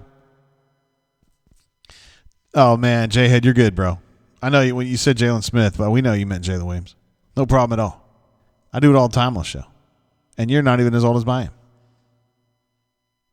5 years ago. Can't believe it. Boy, time flies, huh? Hey, man, it's a pretty good scoreboard, isn't it? It's pretty big. I don't know. I feel like folks are still kind of split on it, though, you know? It's like, is it cool or is it gauche? I don't know. I happen to like it, but... And I'm definitely somebody that made fun of it in the beginning because I just thought it was like so. I don't want to say it was so Auburn. I just think there's elements of Auburn where it's just perfect. But because a lot of times I feel like Auburn fans, Auburn supporters act like they're nouveau riche, even though in my opinion Auburn is not nouveau riche. Like Auburn's old school. But there's just people. I don't know. It's kind of a weird thing. Also, BP. There was a thread on the bunker the other day about how BP has never looked more glorious. Now that he has a mustache, he has a beard, and I wanted to pull that up so you guys could see that. Oh, we got to put Big Vision away. I'm gonna move it up here. Hold on. I messed that up a little bit. Sorry. There he is, Bruce Pearl. This is from the video he did with the Unity T-shirts the other day. Little video capture, I should say, of BP with the full beard on. I actually texted him earlier today to ask him, like, what's the deal with the beard?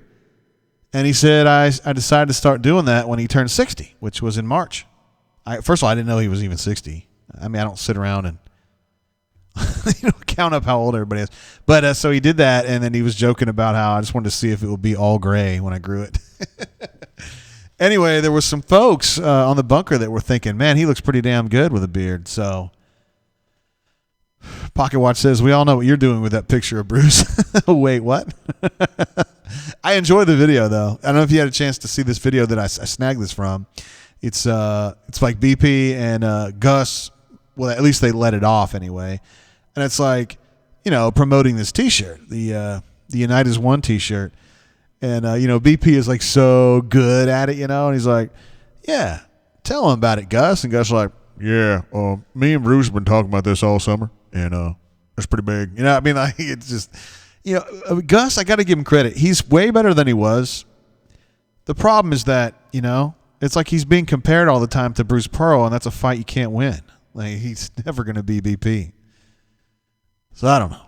I happen to like the beard, but I don't know. Ruxy Poo in the his. Hey, what up, man? This is Wardam JG, real SEC football in 2 weeks, LFG. I'm fired up about it too, brother. I know you like this BP beard as well. Do you like he says, my pants got tight again? AU Taxman says, in that tan swoon. AU Storm says BP looks like a sexy Santa Claus. I love it, guys. You guys are the best. I'm serious. Also was going to talk about this T-shirt situation. They are available. It seemed like the bunker was a little split on this, if the shirt was a good idea or not. I mean, I really like the graphic. I like the white hand and the black hand shaking and the sign of a heart. I think that's cool, but the Auburn family together, we will unite as one. It seems a little haphazard to me, but I don't know. I'm going to get one.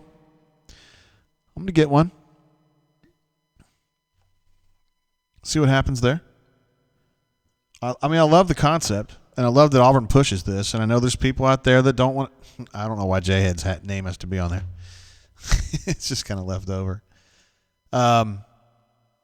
There's some people that get upset about it, and they don't really like this concept of I don't know. I'm not trying to get into societal issues, but there's people who don't like the message, and I'm sure there will be people that don't like the message, and they're going to say stuff, but I think it's a cool idea. Something else that no one else has really been talking about, but my wife and I have been talking about, is Gus's face mask that he wears when he's out on the practice field. There's a look at it right there. It's like it's an upside-down face shield he wears in lieu of a face covering, which everybody else except him wears a face covering. And Gus doesn't. I really haven't had an opportunity to ask him about it because I don't really feel like spending press conference time on that. And I probably should just text him about it. But I don't know. I ask him about other stuff lately. But I don't really get that. And it just reminded me of the Andy Reid thing. Because Andy Reid, everybody's making fun of Andy Reid for wearing one the other night. There's the one that Andy Reid wore. He was all fogged up, too. He needs, windshield wipers and shit, so he could see. But first of all, the CDC, I know you guys may or may not think that they're credible, but the CDC does not feel like face shields do a whole lot. They don't feel like they're a reasonable they're not as good as a face covering, put it that way. Although they did say if it covers all the way around your face and goes below your mouth, it's better than not doing that. But it just seems like kind of a cop-out, like it's not as good as a face mask or a face covering, rather. And then, so you're looking at Andy Reid's, and it goes way down under his chin and all the way around his head. And then you look at the one Gus has. I mean, dude, it barely covers his nose, although it does go under his chin, so that's good. I don't know. I need to talk to him more about this. I don't really understand what he's doing. Chip, don't you joke with me, man. Are you guys serious? The South score again? Oh, man. It sounds like the Jags might have scored again, yo. Yo, Malcolm says, why is it upside down? Dude, these are questions, man. I have these questions. I do. It seems like it's upside down to me, too. I was surprised to see him wear it. Now, I know he's the one who's on the mic all the time. The way that Auburn's practices work, they have these huge speakers, right? And he's the one that's like the MC. He's like, all right, pass rush one, pace. He does all that. So he's got to maybe have something different so he can have that mic in front of his mouth all the time. I guess the way Andy Reid did, too. I mean, he's going to call the plays, right? For the Chiefs, I'm saying. But I don't know. It's just 21-6 Jags, baby. Yes, I now see it on my Yahoo Sports app. Sweet. You guys know I'm pulling for the Jags these days. I mean, first of all, come on. They're not competition for Auburn. My daughter goes there. Brand new stadium. My money goes there. Hey, fired up, man. New South Alabama quarterback looks good. He is from, I forgot. Was it outside of Birmingham? Or Huntsville? I forget which one. I didn't mean to be leaving Gus up here all night. I was just saying, I found it kind of funny. Oh, we do want to leave the big vision up, though. That's a big deal. In celebration of 5 years. Yeah, somebody mentioned the Nouveau Riche thing. I don't know. Ryan D says Randy always has to find some way. Everybody's got to find some way to make a mockery out of the whole damn thing. I'm not even going to repeat it. It's not worth getting into this fight about with people. Big vision. It's like that was back when Jack was there helping with the messages and stuff, and Jay was just so happy, man. He's like, we pulled it off, guys. We put together a beautiful scoreboard. It's going to really draw fans in here. And like part of me was like, that's probably true because there's some folks that like, because TV has gotten so good, right, that you almost want to stay home, particularly if it's not a beautiful day. If it's like a cold ass night or it's raining and shit, like you'd rather just watch it at the house, right? So if you build this huge Jumbotron, it's almost like you're watching the TV inside the stadium, so you can it's like best of both worlds in a way. But I don't think what they didn't realize was just kind of how gauche it is, Like it just seems like you're saying we'll just build a big blight and we'll, it's big, guys, it's big. It's not nice, it's just big. Pocket Watch says, please do not have that as only a 5-year anniversary graphic. That needs to be permanent. It's that glorious. Maybe what we'll do is, I want to rework it because it's just kind of silly. Jay's gone, so it's just not really. Maybe we could get like Jeffrey to kind of make that pose. I don't know if we get Jeffrey in a shirt and a tie though, but we could recreate that pretty damn easily. I know we got some Photoshop guys out there that can make that happen. Canoe Man says, I know you're not satisfied, but are you good? Some great memories there, guys. Yeah, I'll let that one go. All right. Let's see. J-Head, man, he got so deep into some of that stuff. It was crazy. Let's see. Pocket Watch says, I know you're not wrong about them not realizing how gauche it is. They would not recognize the concept as gauche.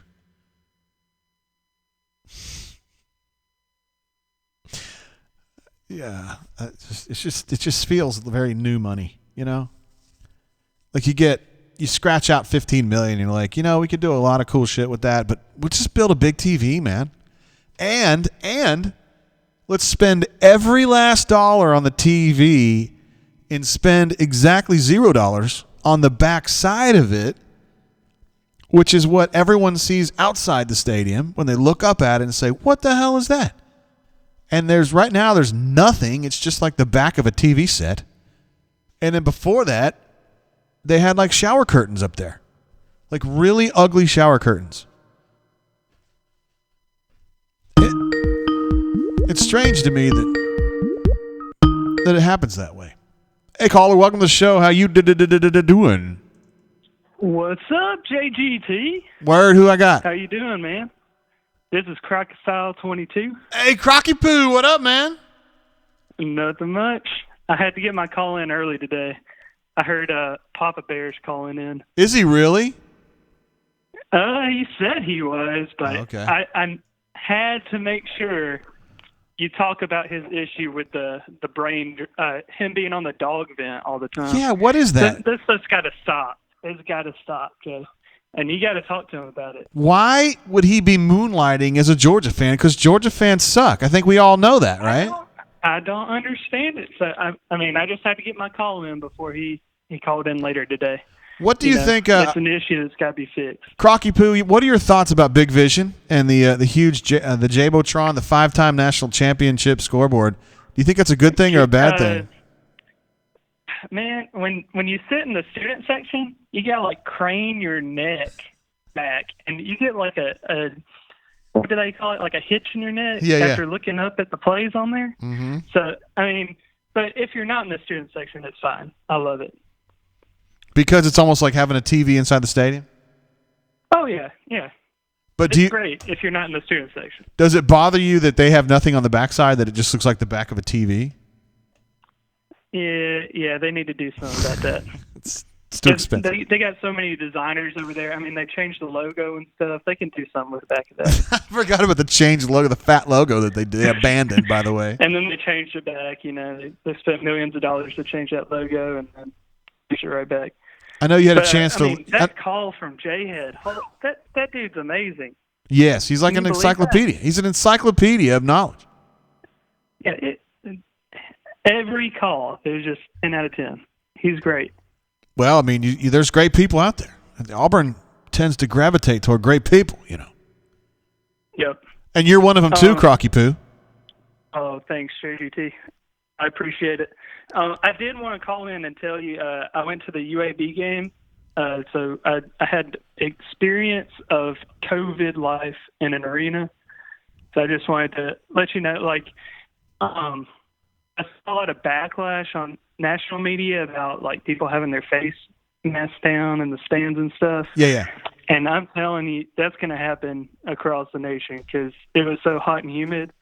Like, I'm pretty young, and I couldn't keep my face mask up the whole time. I mean, it gets pretty hard to breathe.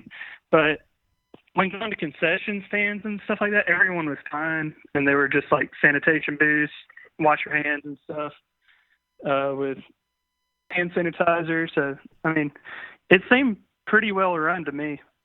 This was the you talking about the game you didn't go to Miami, right? Last week. No, not Miami. I went to the UAB Central Arkansas. Yeah. Yeah. Okay. And then one of my friends is a season ticket holder, so Oh, word. I went with him over there just to see what it was all about. Yeah. Did you feel unsafe this though? They had like an event at the Iron City venue. Did you feel unsafe at all? I mean, being around that many people. Oh yeah. It was great. Okay. I mean, the mask issue doesn't bother me as much. People were pretty much socially distanced as well as they could be. So all right, that's good. It wasn't bad of an issue. What else has been going on, Crocky Poo? You got any insight into any bunker stuff going on? I mean, the Papa Bear stuff is just crazy. That stuff's got to get fixed. I heard maybe Doc is going over to the dog vent too. So, why would they do this? There's some issue going on there. Okay, we're going to get to the bottom of this. We'll see if we can get Papa Bear on later and get to the bottom of this. And I don't want to hear any excuses about this. There's just no reason to ever go to the dog vent. There's no reason. Exactly. Now, if you're going over there to troll them, reason. The bunker covers everything. You don't need to leave the bunker. If you go over there to say 1980 or whatever, that's fine. Okay, that's fine. Yep. But if you're going over there to just hang out because you think maybe you're going to find some enriching relationships over there, GTFO, man. Exactly. All right, JGT, you have a good night. Crocky Poo, thank you for your super chat earlier, and thank you for being such a badass, dude. Oh, thanks. I appreciate everything you guys on the bunker do. Between you, B-Matt, Jay Lee, Nate King, all of you, 10 out of 10. All right, man. See you, bud. See ya. There he is, Crocky Poo. He's a beast. Terrific bunker member. Part of the Pearls, one of the cliques we have on the bunker. Although he, as you can see, he's got some questions about exactly what Papa Bear's been doing. Papa Bear, part of the LEA, along with Doc, and I think A. McBain is with him. Easterwood, maybe. He may be just aligned with them. I don't know. I don't know. Easterwood would probably be able to jump in here and straighten that out if I got that wrong. There may have been a time when he was, and he kind of maybe Knotted Shorts alerted him. Because Knotted Shorts has had a series of enlightening investigations into some duplicity among the LEA. Some of these guys who want to point fingers at other people for spending a lot of money in conspicuous consumption themselves conspicuously consume. I'm not going to get involved in that. Let's see, Easterwood says he's LEA for life. But you do have some questions about Papa Bear, what he's doing over there. Canoe Man as well, in a key member of the Pearls. Are you aligned with the Pearls as well? I'm not sure how I feel. I know that I'm probably not as down with the Balls GFG guys. Just because it's more fun to be on the other side from them. And I'm generally an LEA guy because when I see people who want to do a humble brag about stuff, I'm always like, oh, snap, you're such a big shot. Oh, you drive a nice car. Oh, okay, great. Although, to be fair, it was tempting for me to do that to Ruxy the other day when he was posting pictures of himself. But he did put it behind a spoiler alert, which is great. Hey, Sterling had a super chat there just a few moments ago. Thank you so much for that, bro. I think you started a thread earlier today, didn't you, on the bunker that was like, are we brain journeying tonight? I'm like, bro, I'm still breathing. And it's Saturday night. You know what's going to happen. Crocky Poo says Papa Bear needs to answer for this. We will definitely get to the bottom of this if he chooses to call in. Last time we had him on, sometimes it gets a little crossways with those guys. Sterling would like to talk about the RB depth chart. I don't know if you want to do this just because it makes you feel good and you're looking at pictures, but yeah, it's an array of players. And again, it's kind of a weird depth chart that I have listed out here because I think some of these guys do different jobs. I don't think Worm is competing directly with Bigsby and DJ Williams per se. Shivers is kind of a change of speed back. Mark Anthony is kind of a change of speed back. And as Jay had mentioned early on the show, it's kind of unclear what Joyner is or isn't.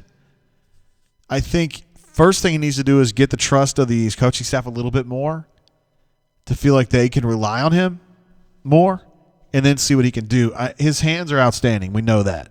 We know he's a huge human being. So it's just a matter of, figuring out a good role for him. And I trust Chad myself to figure that out. You guys may as well. I don't know. But Mark Anthony is the same deal. I mean, he's kind of a change of pace back, a good receiver, extremely quick.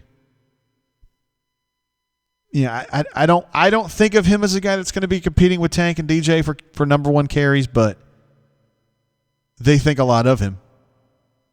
And that's a lot of dudes, man. I don't know. I have not seen Auburn. You'd have to go back to when it was like Ronnie Carnell, Hollywood, and Brandon Jacobs to find, and Trey, I guess it was around there at that time as well, where you got this many players. I mean, this is just obscene depth here. And, I mean, Armani's going to come in next year, and, I mean, geez. It's something else. AU Taxman says AU Taxman says, is Gus going to announce 6 starters at running back? There is precedent for that, isn't there? Also, War Eagle 008 says, Makers 46 tonight. Absolutely. I'm not drinking a lot tonight. I had a little bit to drink last night, and I don't know. I'm just trying to be a little bit careful.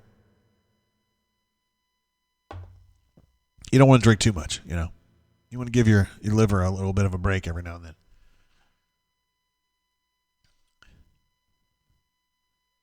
Let's see, Pocket Watch says, every time 1980 goes to Chile, it's not a wonder that he was sent to Chile, but it's that it wasn't sooner. Not that there's anything wrong with that. Let's see, the Canoe Man says, the Commodore is absolutely a Pearl man. I mean, I enjoy covering Bruce Pearl, and I find him to be a virtuous person, and he's very good with the media, so I love that about him. As far as on the bunker, probably LEA. But part of that is because I just like being on the other side from Knotted Shorts and Keller Dog and Huntsville Tiger. I like being on the other side from them more than anything else. Let's see. Ravine says we were draining when JG was barely breathing back in January, February. I remember that show I had to back out? I was like, guys, man, I got to go, man. I don't feel right. That was weird. I mean, I didn't think I had the COVID. I think I was before the COVID was even a thing. It might have been in February. T. Lucky says the Jags scored again. Oh, my gosh. Oh, man. This feels so good, you guys. Undefeated. Oh, my gosh. Tulane must not be very good, though. Because, I watched the Southern Miss game, and, I mean, they were way better than Southern Miss, but I didn't think Southern Miss was any good at all. And then, I don't know, Tulane's okay, though. They got some players. I do think that South Alabama's got a wideout that's going to play in the NFL, though. I forgot his name, though. Yeah, I'm kind of new to the South Alabama thing. It's Talbert. He's got 5 for 97 tonight. Dude can play, man. Dude can roll. Let's see. Pocket Watch reminds me that my weird breathing night was literally at the beginning of COVID being a real thing. I did not know that. It all kind of. You guys thought that I had the COVID. I'm going to be honest with you guys, man. When that COVID stuff hit, and I wasn't necessarily freaked out about the virus itself. I was freaked out about what this was going to do to everything. And then when everything blew up and the economy came crashing down, I was like, oh my God, we're all going down. Like not viral related. It was the other stuff. I was freaking out for like 3 weeks. I had to go for walks in my neighborhood just to like clear my head. I was freaking out. Chip knows it's Tolbert. Hey, you Texan says, is Lee Shervanian still in the Jags play-by-play? I don't think so. They had another dude. Sterling says USA is playing much better and much cleaner game. The new quarterback is better. Dadgummit. Dude, I was watching Let me take this. Hey, caller, welcome to the show. You sucker. I'm not happy with that. I was watching Game Day this morning, and they showed the schedules of these teams. Did you see the? Hey, caller, welcome to the show. How you doing? Hello. Who is this? Who have I got on the horn right now? This is Papa Bear, darling. Hey, what up, Papa? How are you doing, Jay? Well, I got some questions for you, Papa. Wait a minute. Hang on now. Hang on. Let's don't get anything sensitive here, Jay. I've been accused of a bunch of stuff now. You know I'm always innocent. Let me tell you something for your questions. Doc, I'm concerned about. No. I'm concerned about you, Papa Bear. You made me snort. You made me laugh. Tell me, Jay, what's concerning you? I've heard that you've been hanging around the dog vent a little bit, and you're not over there to troll. You're over there because you're just hanging out. Hey, I don't know anything about. I can't lie to you. I'm over there every now and then, Jay, but I'm trying to promote good relations between the dogs and Auburn. Bullshit. That's what I'm trying to do. And I got Jay. They hammered me today. Are you an undercover dog? Are you an undercover dog? Hell no. I'm out. Jay, the first time I posted over there were 5 or 6 of those leg humpers all over me. CJ3131. They were all over me, including that guy Nad something, the moderator. Oh, He okay. was all over me. They want to know if I was going to be nice. I said, I'm promoting the bunker over here. We need good relations. They won 12 out of 15, Jay. We need to we got to ease into this with them a little bit. They let me know it too. Anyway, I'm in a group over there. They're for the most part nice to me. That guy Donut though, he hates us. He said he hoped Auburn got more COVID-19 cases and that we didn't have any ventilators. So That's terrible. Why would somebody say that? Jay, I don't know. I'm going to blast him tonight around 2 a.m. I'm going to go in there. I'm going to have some of my most favorite gifts, and we'll pound his little butt. I really hope, just between you and me, that you are not an undercover dog who comes over to our I'm board. not undercover, Jay. I'm wide open.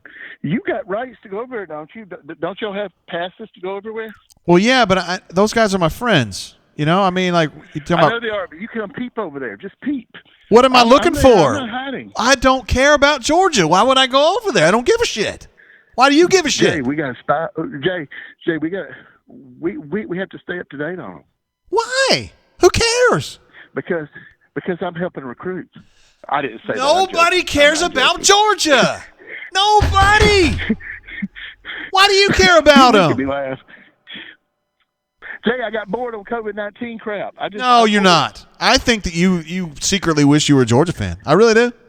No, I do not. No, Jay, I'm concerned. Doc, if you listen to this, Doc, you get on this damn call. No, I don't care about Doc. I need Bull. I need Bull's the only one who can vouch for you. Hey, Jay, do you impact Bull? Hey, I'm going to shock you here. Bull's over there with me. He's there too. He's a turncoat as well.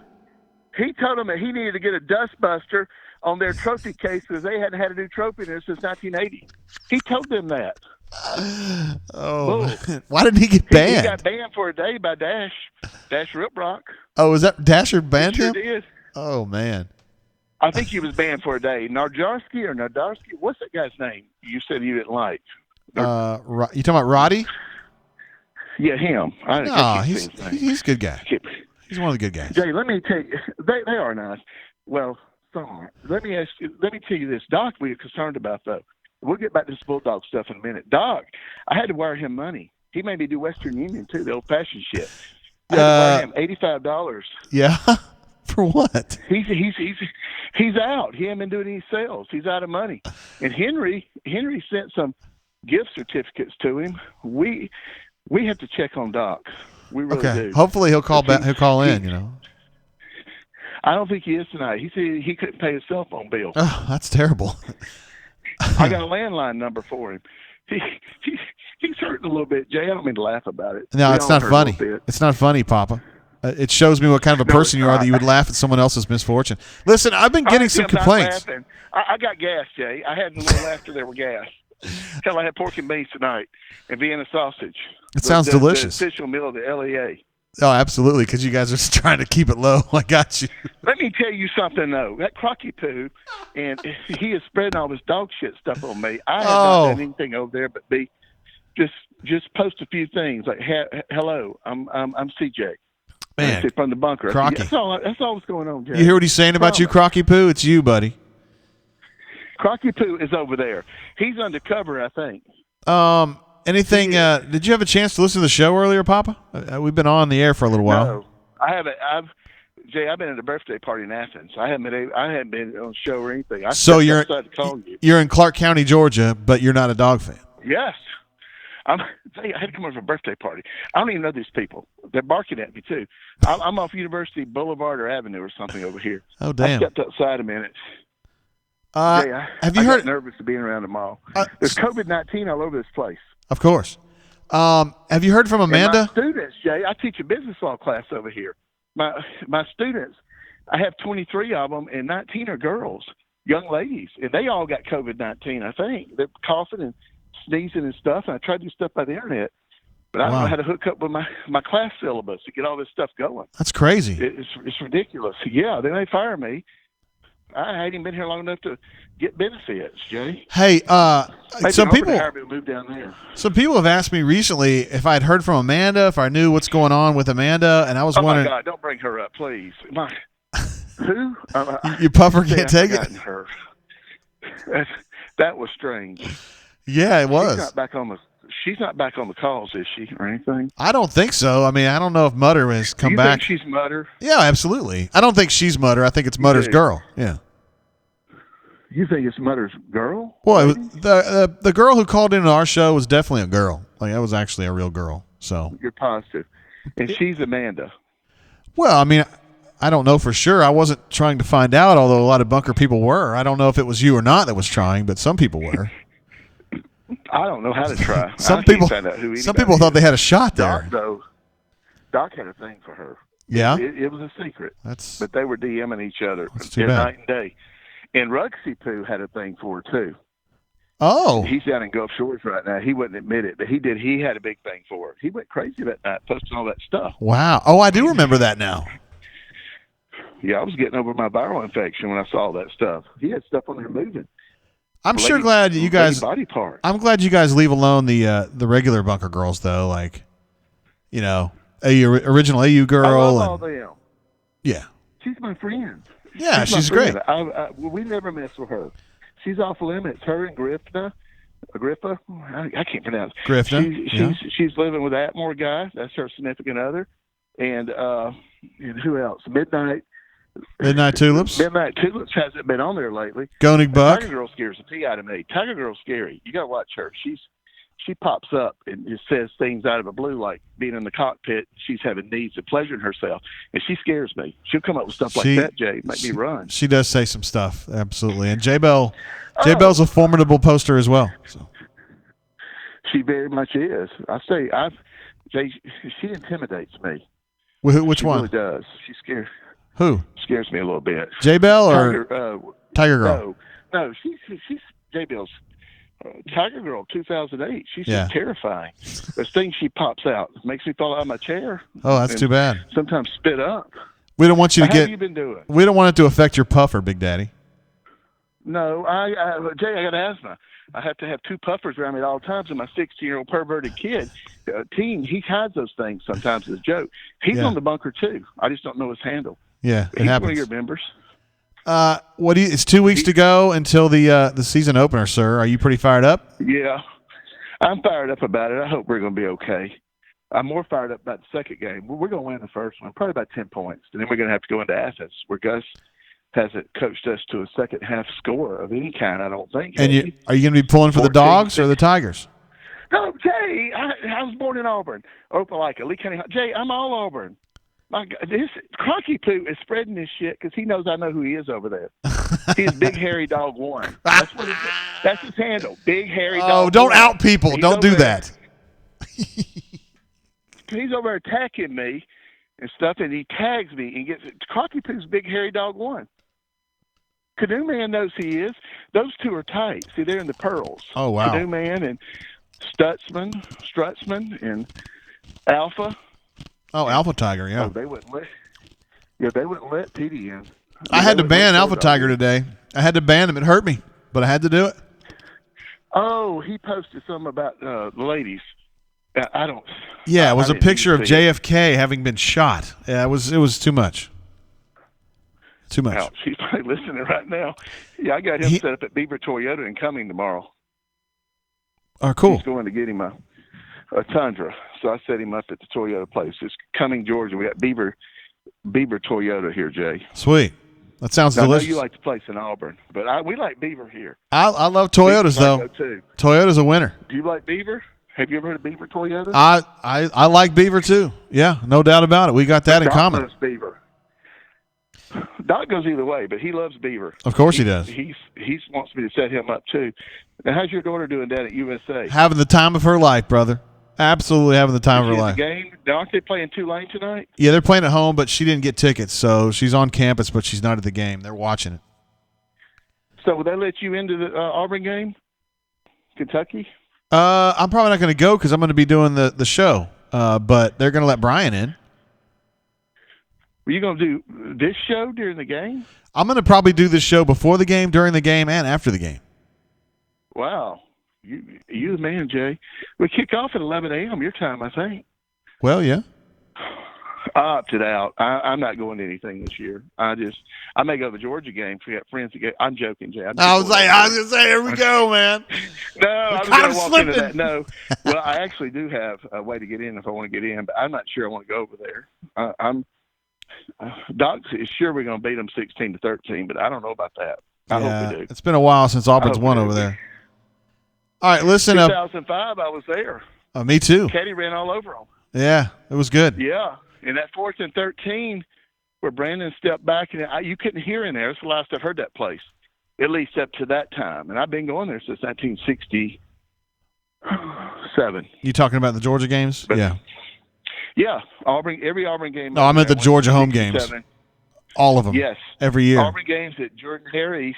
I went to every one. See, I call them Jordan-Hare East, Jay, so that tells you I'm not a Bulldog. Yeah, whatever. I went to every game over there from then to 1967 all the way up to 2016, but that did be. I missed 2018. It happens. I can't take it anymore. 2016 was bad. All right, listen, Papa Bear, we're going to bounce now, brother.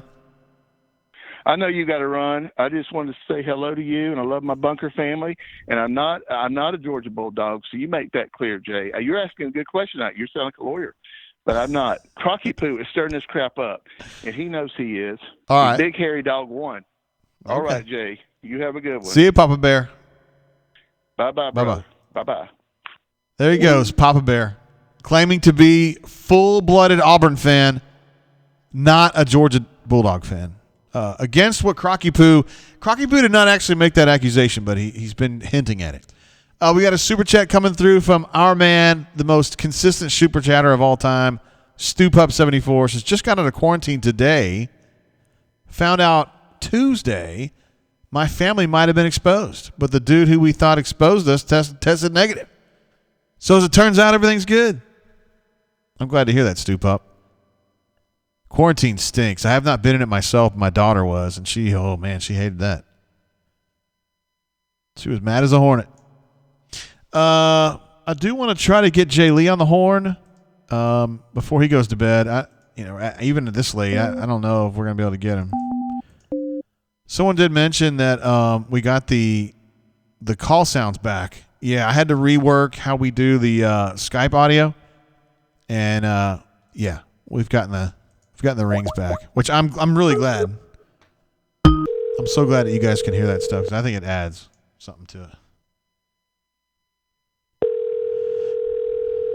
Looks like Easterwood might be in quarantine himself. How about that, buddy? What time is it, man?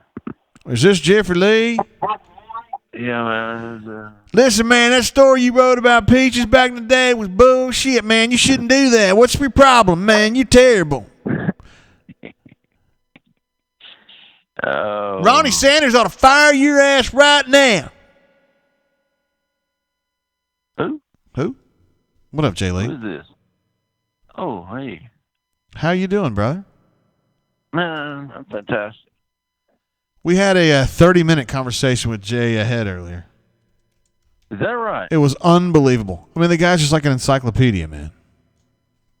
He's fun to listen to. And I know you love him, too. I mean, he's just an absolute stud. Listen, I missed something. I caught the tail end of your talk with him. What's happening with him? What do you mean, what's happening with him? He said something about the thoughts and prayers and. Yeah, well, he and his wife lost a baby. Okay, yeah. Yeah, he had told me that. I was just making sure I hadn't missed something else. I thought maybe it wasn't as bad, but yes, that's Yeah, it's something that we have talked about that, and that's real bad, man. that's hard to get over, man. It really, really is. For him and his wife, it's just really tough. But he's a resilient dude, and he's got a lot of prayers on his side coming from the bunker, so that's good. Well, he's a good dude, and when you're a good dude, you got good friends, and he'll be all right, man. Him and his wife both. All right, so tell us. Basketball, there's not much going on. You had a hot board the other day, Hoop Scoops, excuse me, talking about JD and Jabari and Debo. Really seemed like the three guys that you were kind of updating the most on. Not much has changed with those. I saw Auburn did make the cut for Debo, though, right? Did make the cut. Did you see that? It was I think it was all the schools that had offered him, but Auburn just got in the game last month with him, but they really do like him. Talked to a source, I think Thursday. They really like his game and jumped in with an offer and are gonna try and make a push for him. I thought I talked to two guys, and the one thing that I pulled away from those conversations were there seems to be a lot more confidence that there will be a multiplayer class. We know that there's the one scholarship available. We are guessing that at least one person will leave, and if not more. And I'm getting more and more confident that Auburn will sign at least two, if not three, in this 2021 class. So I thought that was interesting.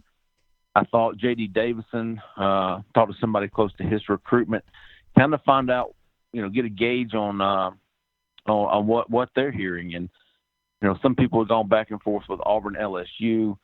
I think Auburn feels like he's going to stay in state. I think it's more with Auburn and Alabama than LSU. I think LSU is probably running a distant third with Auburn and Alabama.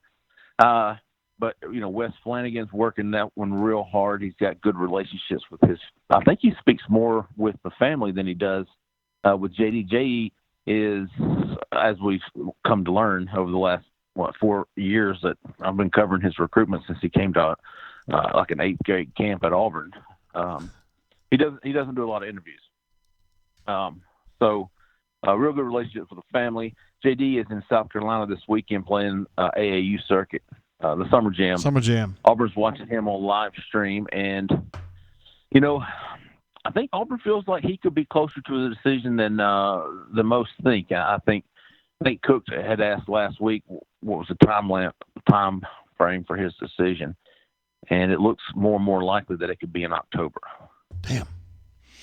He'll be a terrific one. He's got some size. He's really quick. He's got some size. He's 6'1", 6'2", something like that. He's really good. Yeah, he's a good player. He's really good. Just watching his highlights on Twitter from this summer, from the past few weeks, he's really good. He would be the absolute perfect replacement for Sharif if and when he leaves. If not one or 2 years. Stop laughing at me, baby. If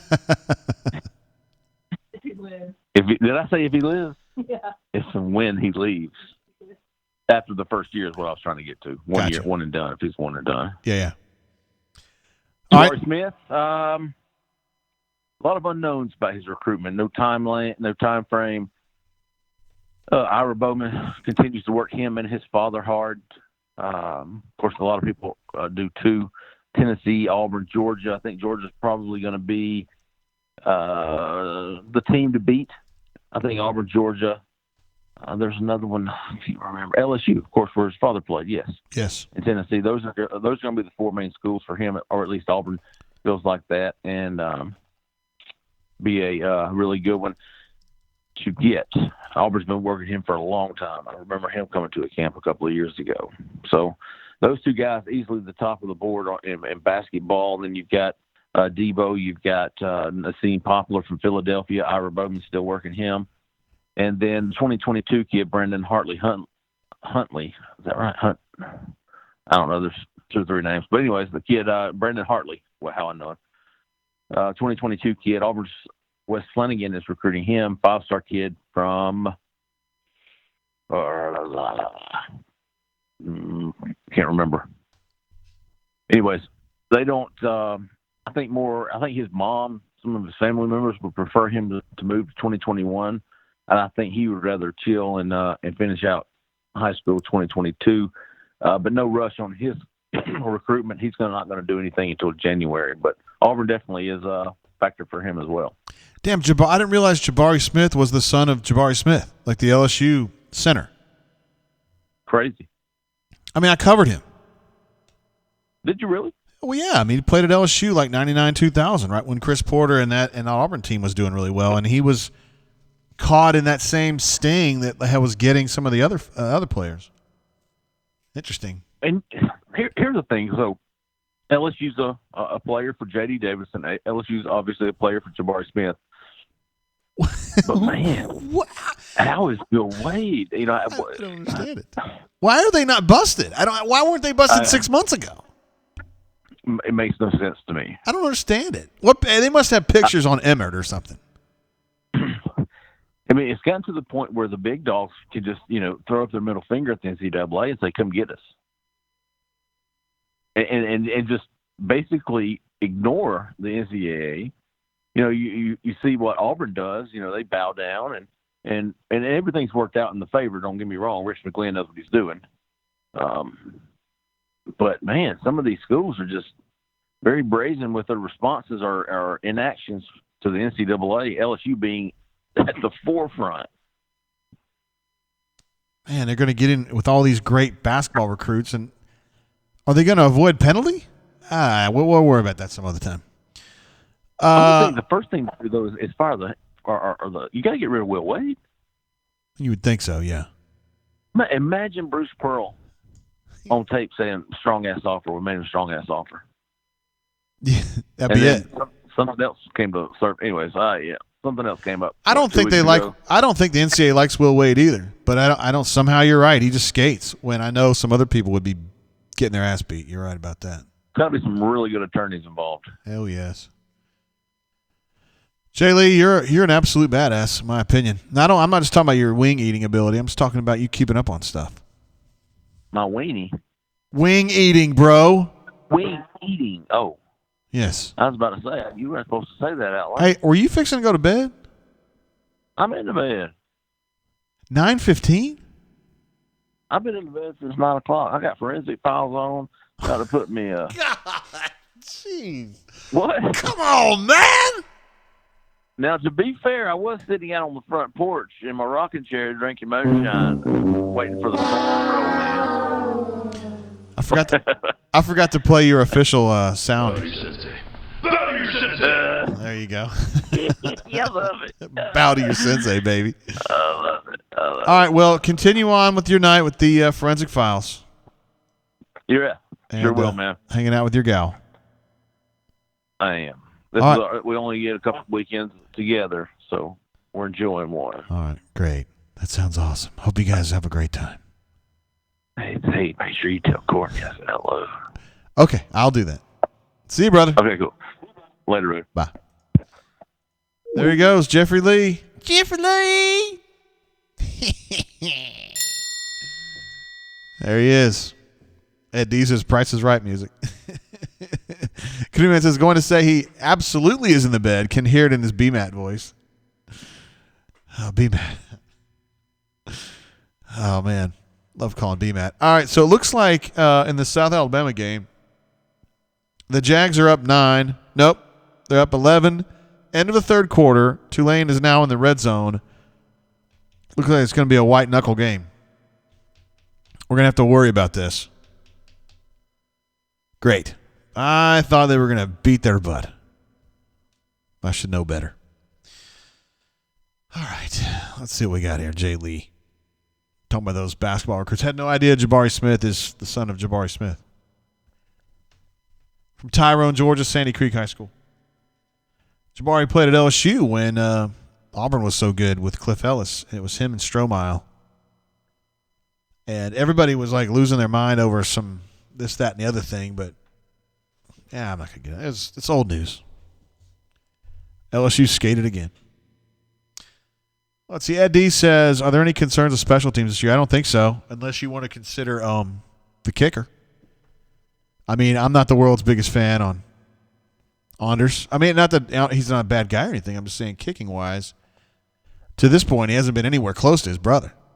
So, and I'm not trying to say you got to be as good as your brother and everything. I'm not trying to put that on him. I'm not trying to put that albatross around him. I'm just saying Anders has not been as good as I thought he would be. Just on his own.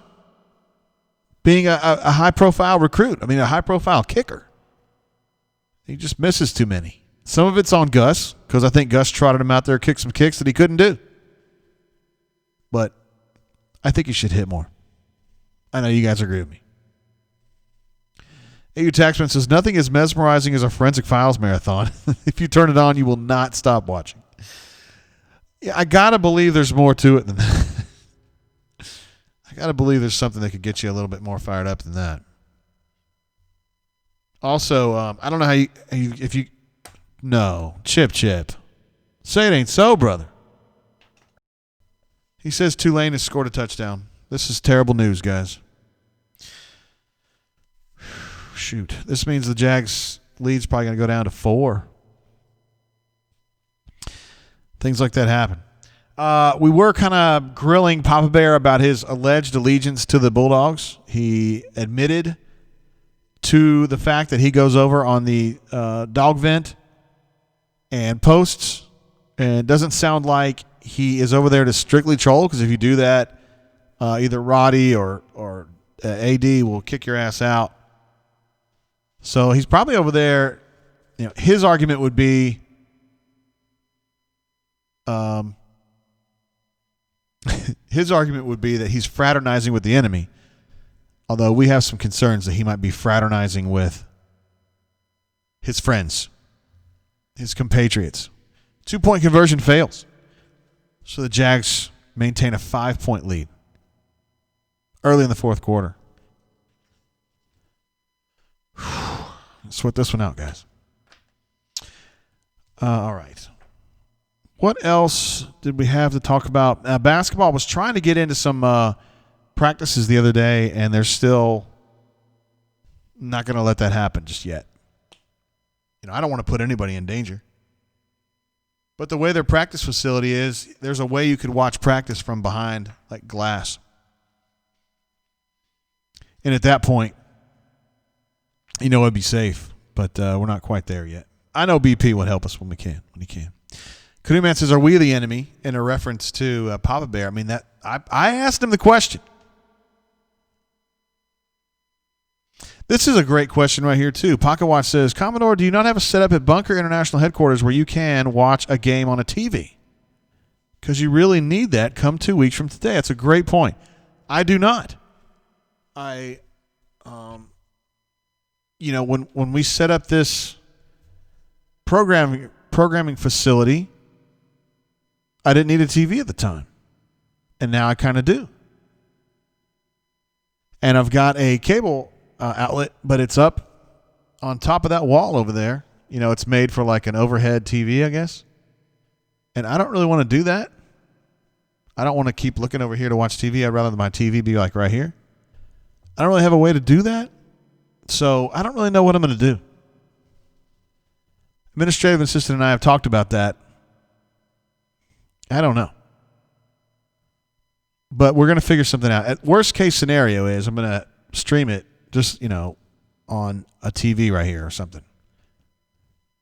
But, because I can use my other computer to do that instead of this badass brain drain one.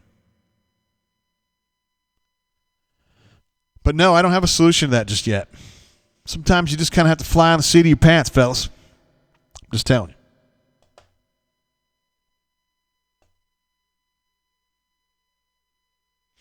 Let's see. I feel like I had some other stuff I wanted to talk about, but we always take calls. Hey, caller, welcome to the show. How you doing? JG, what's going on? Word, what's up? Hold on. This is AU Storm 20? That's correct. Yes. Got him, baby. What's up, bro? Man, dude, I am worn out. The wealth of information on tonight's brain drain has just drained me completely. Wow. I mean, yes. Sorry for the pun. That was bad. But, the J Head and Jay Lee, I mean, all the J's coming in, JG, I mean, good grief. You can't ask for a better brain drain. Thank you, man. We're trying to put together a good show. I mean, J Head is an absolute badass. And he gave us like 30 minutes tonight. Like, he's that guy, He helps you. I know, unreal.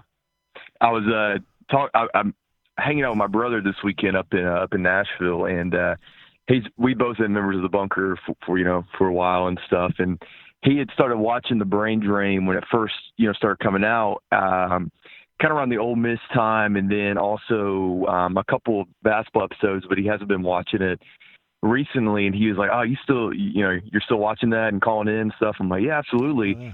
And he tuned in tonight, and he was blown away by the upgrade and the setup and just how like everything has kind of been streamlined for you. And I think it's going to be a massive improvement for you come, this fall with games and stuff, especially with everything being, the 24-hour drain you got going on for the Kentucky game. It's going to be a massive help and improvement for you. Dude, I mean, I don't know how I'm going to do it because, I mean, it means we're going to be on for like 6 or 7 hours, but we'll figure it out, man. I know that some of y'all, and you may be included as well, I mean, some of y'all that are on the show a lot, I know you guys will stick with me as long as you can, so I think we can make it a lot of fun. Yeah, fortunately and unfortunately for me, my wife's going to be out of town for that game, so, can't go to the game, can't tailgate for the game. I guess I'll watch the game at home and hang out with you in the process. Word. I mean, I'm here for it. Guess I'll wake up and mix a little drink and go at it. Oh, me too.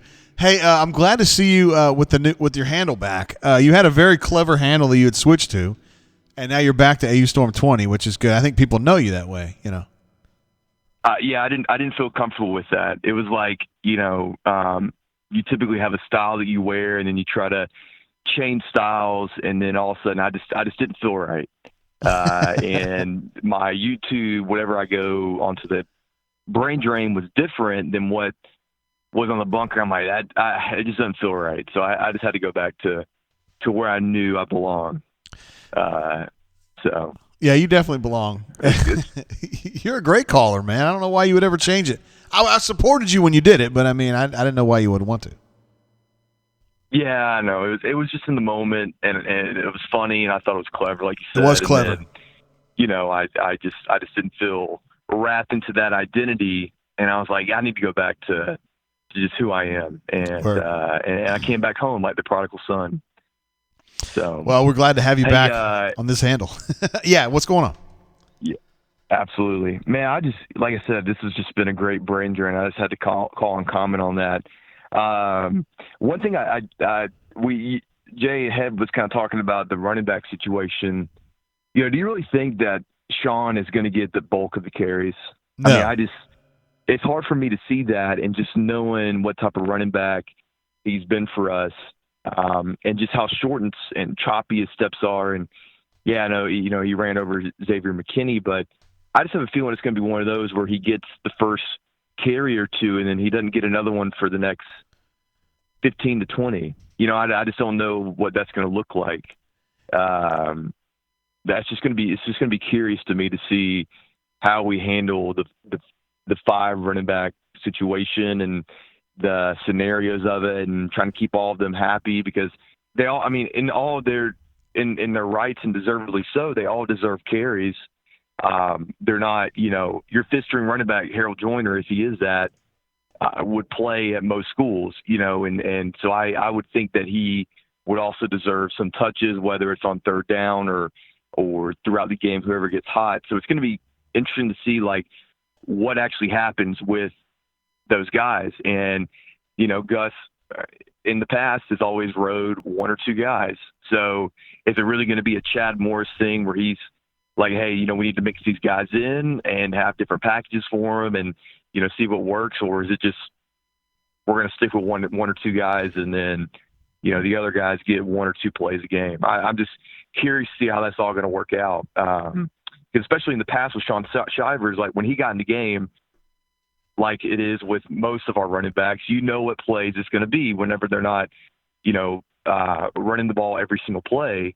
Whenever Sean came in, or the old Devin Barrett out, flat pass, or the wheel route, the Harold Joyner, when those guys come in the game, that's what the plays are going to be. Do you see that's still going to be the same scenario? Because it's hard not to argue it is going to be. Yeah, I think Chad's going to be a little more innovative than that, but I think this whole thing about Shivers is going to be the ace number 1 tailback is BS. I don't see it, and I don't think he's that guy. I just don't. I think Chad's going to find a way to get the most mileage out of him, but I don't think he's the ace number 1 tailback. I just don't. I don't think that he's like Tank. I don't think he's like DJ. And I just think that was either. And then when I heard some BS. BS. I heard Fred Taylor today, my heart dropped. Yeah, I don't think it passed out. Yeah, that wasn't about Shivers though. That was about Tank. Oh, I know. Yeah. Yeah, but no, you're right. But no, Tank's he's a damn good player. There's no doubt about that.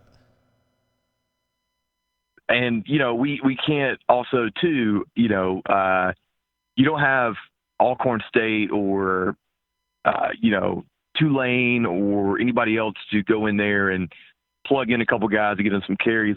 You got to hit the deck running and running hard. And so maybe that's what they're thinking about Shivers for the first couple downs, and then ease the other guys in. I don't know, but I agree with you. I just think that's a whole smoke screen, and because he's been there the longest or whatever, or has worked the hardest in the offseason, he's going to get the first couple carries. And then, kind of go into either a Tank or a DJ type situation. I just feel like that's going to be what's going to happen. It doesn't make any sense. Yeah, Tank Bigsby's the most badass player they got. They're gonna ride him, I think. Yeah. I just have you watched any of the football today? I got a chance to see a little bit. Yeah, I watched some Iowa State, and I watched some of the South Alabama game. Man, I hope.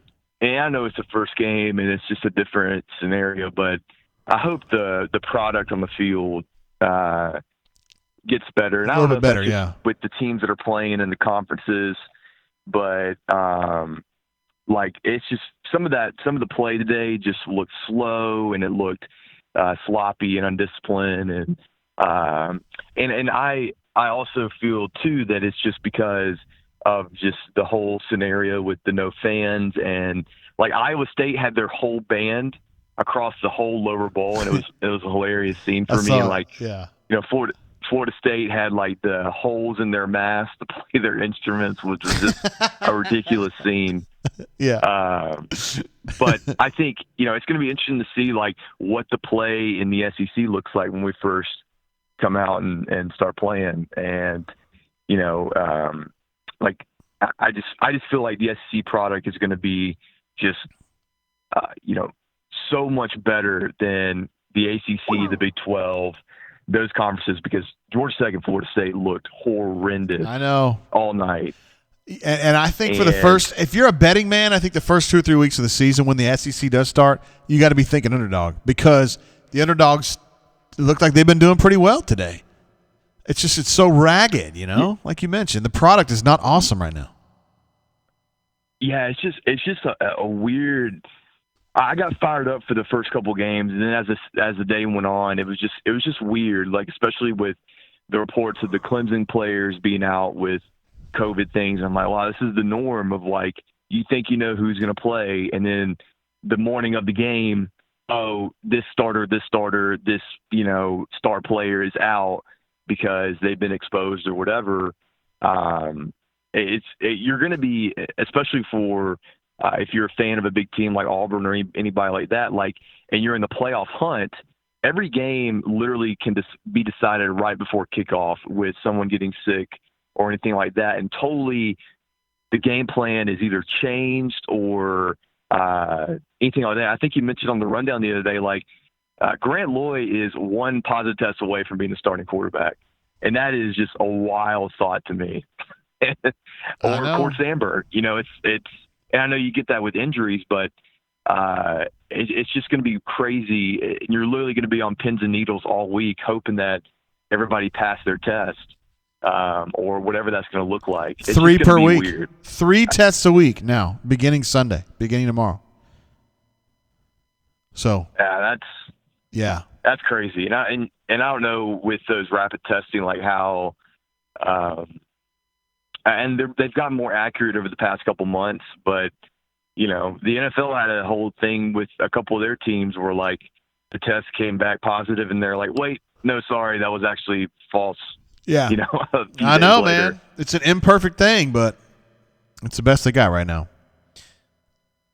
Yeah. I'm looking forward to it, though, dude. Anyways, I mean, it's been a long, long grind to get to the point where they start playing some real football, and I'm looking forward to it. I'm really fired up about it. I think Auburn's going to be good this year. I really do. Yeah. One last thing. I was in Lincoln, Nebraska last week for work, and a place I work at, there was a bunch of and the client I was working with, they had a bunch of former Nebraska players. And when they asked where I was from, I was like, I'm from Auburn, Alabama. And they were just like, oh my gosh, you guys get football. Like, we're so upset and so hurting and so mad at everything. And it's just like the hurt that the Big Ten schools and the Big Ten community is going through. Yeah. I just feel for them, and I hope they get something past the play. And, I don't know. We don't know what this season is going to turn out to be, and even if it is completed. But I was so thankful that we actually are able to talk and actually be excited about us playing a game. And, for you being able to cover something and for us to be able to look forward to something, because they were telling me, like, we don't have anything to look forward to right now. And that's what's killer. And especially, in this day and age, and you have to have something to look forward to, especially with your mental health and the world that we're going in. And I just feel awful for them. So I'm definitely thankful that we have a set date and a set game to look forward to, unlike some of those teams in the Big Ten. That killed me for them. Yeah, it sucks for them, man. But don't be dipshits. That's my solution to that. Yeah, we'll see what happens the next couple of days. Word. But hey, if you need help with your setup for possibly the 24, I'm gonna call it the 24-hour drain. Yeah. Let me know. I might can help you out. All right, word. Appreciate that, man. So, no problem. Have a good one, JG. Appreciate all you do and the show, and we'll holler at you later. All right, see you, A-Storm. Peace. See you. Man. There he goes, A-Storm. We got a call coming in right now from the 770. Hey, caller, welcome to the show. How you doing? I'm doing pretty good. How you doing, JG? I know who that is. That is Ruxy Poo. I'm in the building. Hey, Ruxy, somebody said I was disparaging the pearls earlier. That is absolute BS. I love the pearls. I just don't feel like I would be a pearl myself. That's all. No, the pearls are great. Yeah. JG, we're crossing the Waffle House going into the Bama right now. JG, we're walking into the Florida Bama right now. Damn. I'm here with my buddy Cass. It's his bachelor trip. Oh, damn. Know your name. Don't worry about it. Yeah. And are you gonna slay here, tonight? You hear that truck? Hell yeah, I did. Are you gonna slay tonight, Ruxy? We're gonna try to. There's a bunch of hot dudes at our place. There's also a bunch of hot ladies at this bar. You know what I'm saying? Wait, you said there's hot. Get after it. You said there's hot dudes? Yeah, I don't discriminate. It's 2020, bro. Word, man. All right, So, JG, I gotta go, but I love you. I love Jay Lee. I love Nate King. I love B. Matt. Do your thing. See you guys later. see you, bro. There he goes. He's gone. That was the quickest Ruxy Poo call of all time. But that's what happens when you're at the Floribama. I mean, things get hectic. I don't really understand where he was coming from on that one.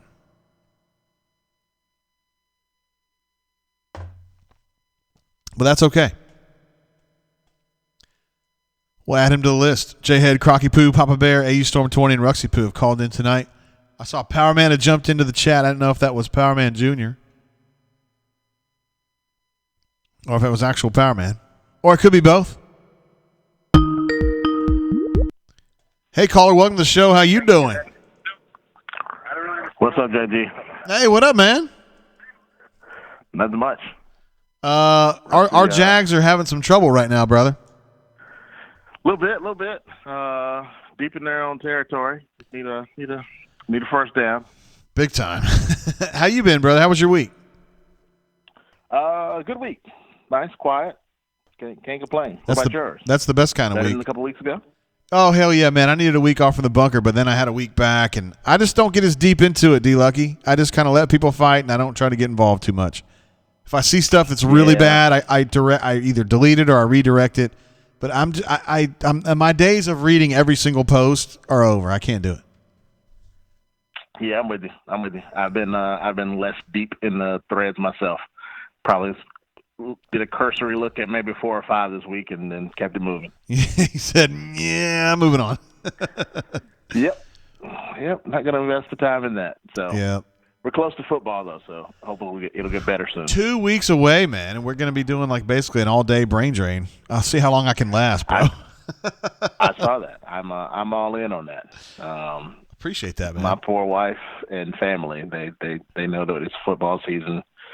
That's pretty much it for me on Saturdays and Sundays. Yeah. I'm just as much football as I can get the entire weekend. It's time to go to work with football. I get it, man. It's the same for me, too. Yeah. And we got real NFL tomorrow, man. We got real NFL tomorrow. Yeah. I did my fantasy drafts. I'm just, like I said, it's happening, man. It's happening. Did you have a chance? I know you were in the chat when J-Head was calling in, but did you have a chance to kind of listen and ingest some of that? I mean, dang, it was deep. Absolutely. J-Head's, I mean, it's always good information. There just sometimes he just says stuff that just makes your ears perk up. I mean, when the Fred Taylor reference was one. His thoughts on the offensive line is different than some other comments that have bounced around the internet this week. Yes. The fact that we 2 potential NFL players. I mean that's huge to me. I mean, from what we thought we had on the offensive line compared to what he said tonight is super encouraging. Well, it doesn't necessarily mean they're going to be ready for the NFL right now. He's just saying no, but top level. I don't think anybody believed that we even had that talent level. Word. Just from the comments that I've seen, I just felt like we were left for dead, and we were going to have to scrap for the next 2 years to replenish, hopefully to have a chance. And that from what he said, and then the whole COVID thing and the JUCOs being able to get an extra year, I had not even considered how potentially big that could be for us having had such a bad crop of folks coming in and build us a little bit of a bridge to the future, having those guys be able to sit out a year. So, but the contingent part about that is that somebody else has to step up so those guys don't have to play, preferably, and kind of go from there. Yeah, it looks like some of those guys have stepped up, particularly at left tackle, where Killian Zier doesn't have to jump back too soon from that knee injury, that they've got Alec Jackson and Troxel going at it to try to go 1-2 at left tackle. So that helps a little bit there.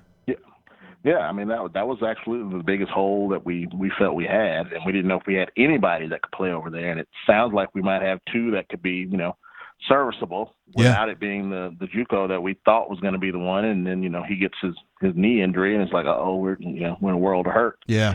And that's changed. So, like I said, Jay had he just had a lot of good info, a lot of positive stuff that I'm excited about. I mean, just up and down the depth chart. He was just able to give you your positive thoughts on a whole bunch of folks. He's a beast. Yeah, I love listening to his calls, man. It's just like I said, got to give him an Olive Garden gift card. No, that's right. You were saying that. Some token of appreciation, just to let him know we appreciate him. So yeah, that would be a hell of a gift, man. I mean, Olive Garden really says I love you. You know. Spare no expense, man. Spare no expense. Yes, sir. What else you got for me, D. Lucky? Well, the other part about the facility. I mean, yeah. The ability to kind of repurpose other areas, and it sounds, again, going back to the big vision plan, it sounds like someone actually did some damn homework and said, what is the best thing for the entirety of the athletics program long term, starting with this building, and then let's build out a full-fledged comprehensive plan from there. Like it legitimately sounds like someone has some kind of forethought in coming up with this, as opposed to just being, we're going to build a football building and then looking back on it and going, oh, well, we should have done this instead. So that was also encouraging. The guy who did that is a guy named Tim Cook. They went to him and said, we need some ideas. And he said, hey, I can help you with that. Well, I was wondering what his impact was going to be, and that sounds like it. That's the strategic approach to this. Yeah. Probably is a big part of him. You know, people were talking about the technical components of it, and that's great. I'm sure there'll be some parts of that. But if he, just uses his ability to look long term and, again, have a comprehensive approach, I think that's going to be probably the biggest benefit that he can provide, barring the technology that we could probably buy anyway. Yeah, I just love Allen's no-nonsense attitude about everything. I think is a good fit for this project. And then Tim Cook, just knowing everything he does about technology, what's possible, and how they can push those boundaries. Those are two guys I love being in charge of a project like that. So, I mean, Tim Cook's not in charge, Allen is, but I'm saying that they have conferred with him a bunch. So that's a great guy to kind of bounce ideas off of. He might be the best. Absolutely. I don't know how you could, especially if you hire him as a consultant, you'll get some level of that. But with him having a vested interest in the project outside of just a monetary benefit or whatever else, I think it's going to pay huge dividends, up and down. So I'm excited to see what that the rest of that plan looks like. Word. Just a little bit I heard tonight was pretty damn good. It's encouraging. It's a step forward. It's something they really need, man. It is. Now they got to get that money. This 24-hour thing that we're possibly doing. So yes, sir. Let me make sure I'm following. We're gonna watch games all day.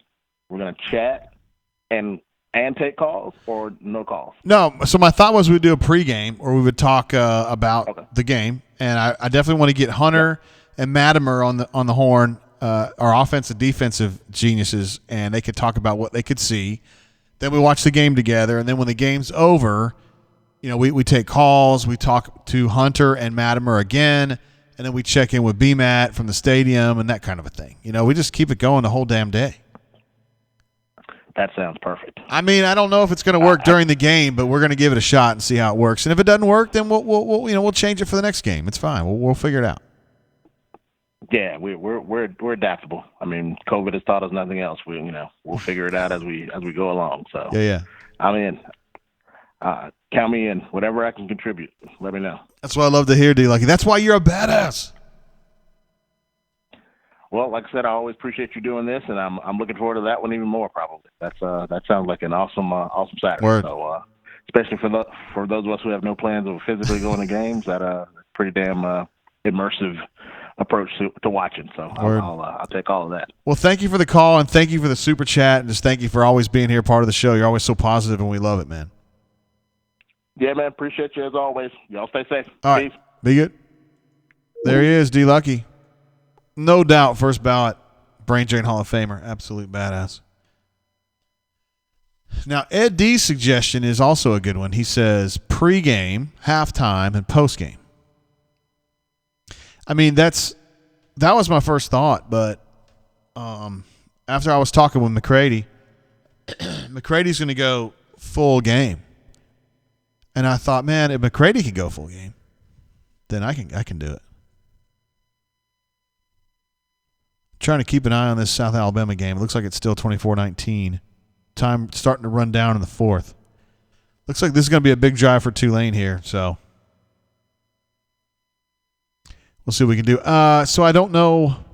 So, Ed D, like you were saying, I don't know about starting and stopping the stream like that. That's the thing. So if we did a pregame stream, I mean, that's no problem at all. Oh, yeah, this call was coming in while D. Lucky was on the horn. Hey, caller, how you doing? JG, how you doing? What up? Who I got? This is Keeping Them Eligible. How you doing, sir? Hey, what's up, man? How you doing? I'm doing well. I got a quick question. How much do I need to super chat so that you have telestrator ability during the game this year? Telestrator? I need to see you dissecting plays immediately upon a timeout half. Keeping them eligible says telestrator, man. I don't know. I don't know if I can even handle that, brother. I need you drawing it up real time. I'd like to try, but probably not going to be able to do that. How you been, brother? I haven't heard you on the horn here lately. I've been good, man. I'm out in Tejas holding it down and trying to get back to Auburn as soon as I can. Actually, currently driving through your little village of the Gump here.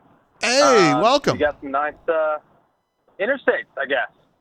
Yes, we have very nice interstates. Just avoid the gunfire if you can. If you can. I'll try. I'll bob and weave. I'll bob and weave as much as I can. If not, we'll have the 9/11 will get to you within at least 2 hours, no doubt about it. So for this 24-hour drain-a-thon, are you drinking the whole time, or how are we going to keep you upright? I'm going to have a low-proof bourbon, and I'm going to have to sip it rarely. I think we're reaching Ole Miss drunk every week. That's my prediction. I can't do that, man. 2 a.m. beaches. Let's go. Not for an 11 a.m. kickoff. God, I'd be dead. You have to get the defibs out for me. Well, good, man.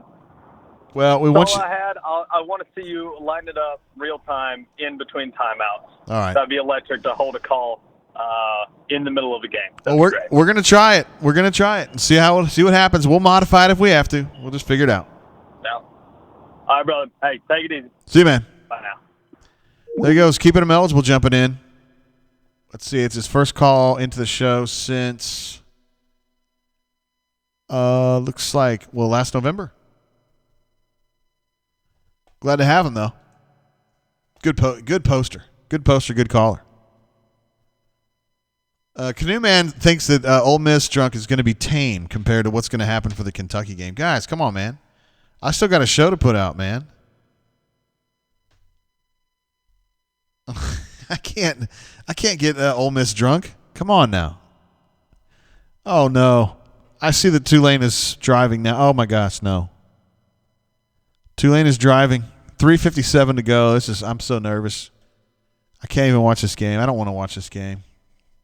D. Lucky says I-65 South Montgomery to Evergreen is the worst. It is bad. Hell, you could just go Montgomery to Mobile is just tough. Tiger says I need some edibles to do a 24-hour bender or a brain drain. Oh my gosh. Let's see. A Taxman says full game just to leave the chat open even if you aren't talking the whole game. Yeah, I'm definitely not going to be able to talk the whole game. I mean, I'm not going to sit here and go, that's Tank Bigsby running right off tackle for 6 yards. I mean, I'm not going to do that. That's Andy's job. That's what Andy does. But I'll be happy. I mean, I want to talk about shit as it's going on. Hey, caller, welcome to the show. How you doing? Watermelon dog dicks. What's going on, JZ? How you doing? Hey, what up, Doc? How are you been? You've been discussed quite a bit on the show today. I have. Was it negative, positive, or do you know? Well, or otherwise. It wasn't good.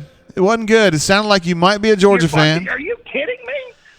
Why would somebody say something negative about Doc? Well, A, that you might be a Georgia fan, and B, Papa Bear said he was having to float you some money because you're broke as hell, man. I mean, what the hell? Well, now listen. I will say, first of all, I know nothing about Georgia. I've been to Georgia like twice in my life. Nothing about. But Papa Bear and the LEA I've been on some hard times for the past probably 3 weeks. But listen, that's what friends are for. LEA has stepped up and helped me out, and that's kind of what we do. Well, I've said on the show, I said today again, that I feel like I would be an LEA person myself if I were just, if I weren't a mod.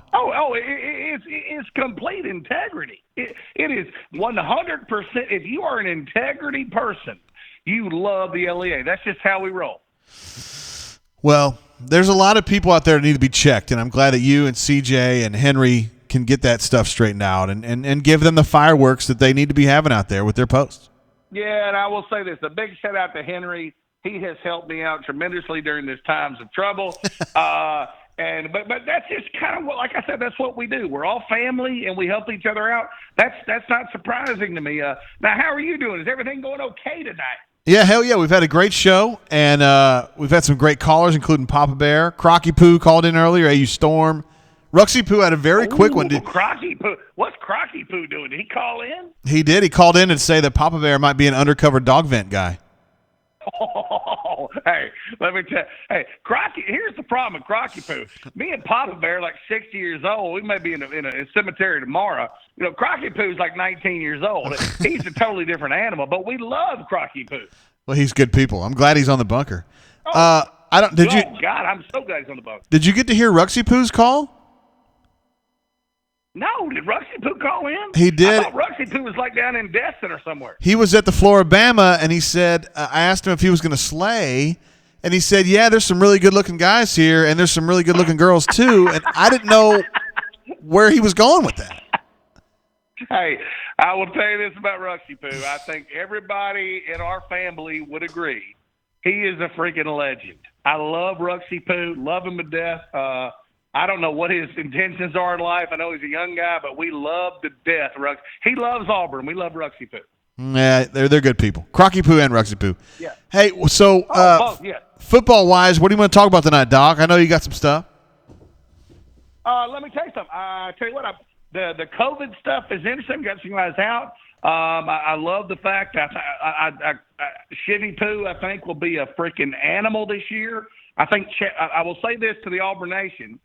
I think Chad Morris showed up whenever he showed up, and he looked at film, and I think he looked at Gus, and he kind of did what the graduate assistant from Tuscaloosa did about 3 or 4 years ago to the Tuscaloosa coach when he said, you remember when we beat Tuscaloosa in 2017, they were playing the kid that went to Oklahoma. And I think there was a meeting on Monday morning where a GA showed up and said, why aren't we playing this kid from Hawaii? He's a ton better. I think that's what Chad Morris did to Gus. I think when he saw what Shivy Poo does, I think he said, Gus, I love you to death. You're one of my best friends, but, we need to give this freaking ball to Shivy Poo. I mean, that's just what we have to do. That's my opinion. Yeah, I think you're wrong, but I think it's great really? I think it's great that you like Shivy Poo as much as you do, but I just don't think he's a great number one tailback, and I don't think they're going to play him that way. Well, here's the deal with Shivy Poo. I think he's the toughest pound-for-pound guy on the team, okay? That's why they're going to play him. Now, for you to say that, now I think you may be one of those star guys. You love guys who got a bunch of stars. Booby was a 2-star guy, and that's why nobody loved Booby. Well, Shivy Poo is a monster.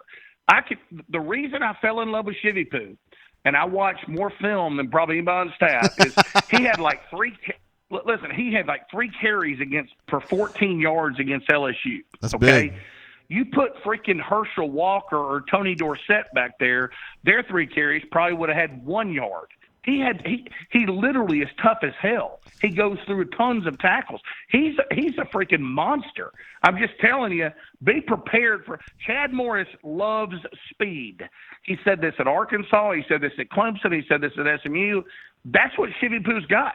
He can take it to the house at any carry. Okay, I don't know that Tank can do that. Now I think MAR can, but I don't know anything much about him. But I think Shivy Poo's going to get a bunch of carries. Have you had a chance to break down any film of MAR, maybe from high school or whatever, just kind of see where he can fit in best? No, I will say this. I love the depth at running back. I just don't know.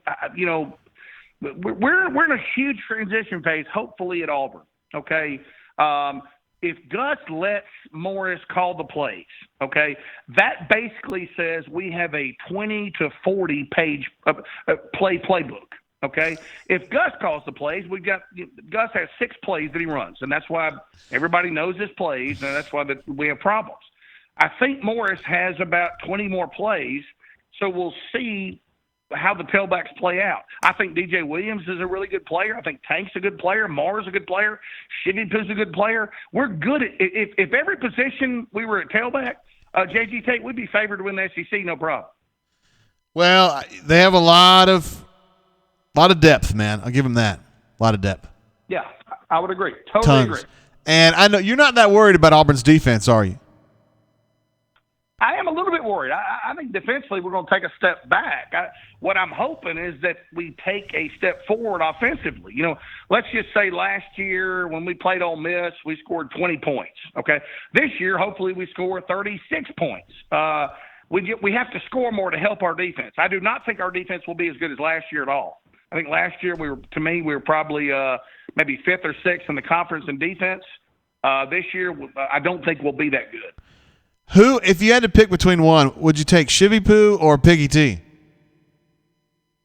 Oh, I love I've been watching Piggy T tonight. I love him to death. I will tell you this about Piggy T. He is playing a kid named Cunningham, who we did not recruit, and he went to school somewhere in Alabama. He went to Park Crossing. We probably should. Where'd he go? Malik Cunningham went to Park Crossing, which is like 1 mile from me. Oh, yeah.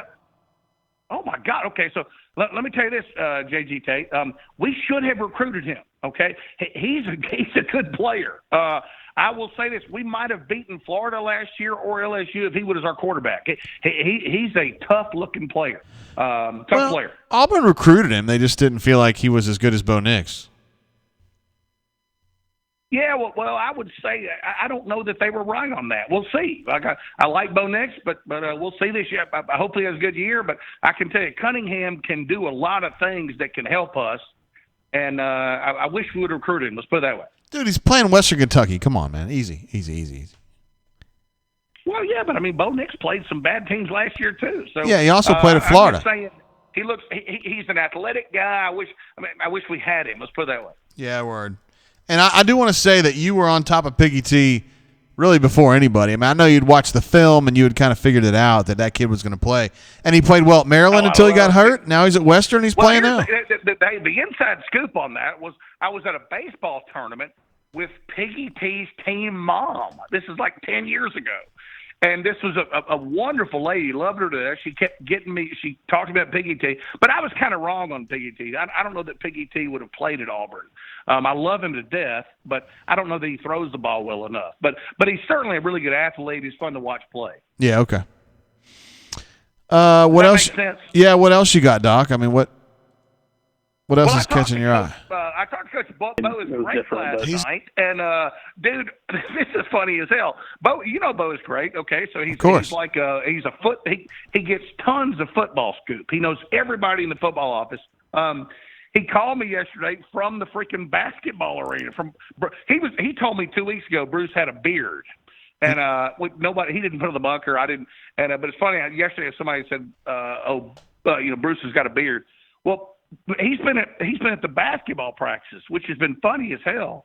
And he said the basketball team is the most athletic team that he's seen in his 30 years as an Auburn fan. Dang.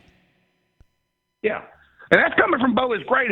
He's a very modest guy. He's kind of like me. He just said, "Hey, I ended up in the Coliseum. I just want to tell you, this basketball team, they're going 5-on-5, and everybody on the team runs like a 4.340." What did you think personally about Bruce's, beard? Oh, I love it. I love it. Like I said, he what's his name sent me a fax. Coach Boise did about 2 or 3 weeks ago. He was on campus. He said, "Man, I just talked to Bruce. He's got a beard." And he didn't put it. Of course, he's very modest. Doesn't put on the bunker.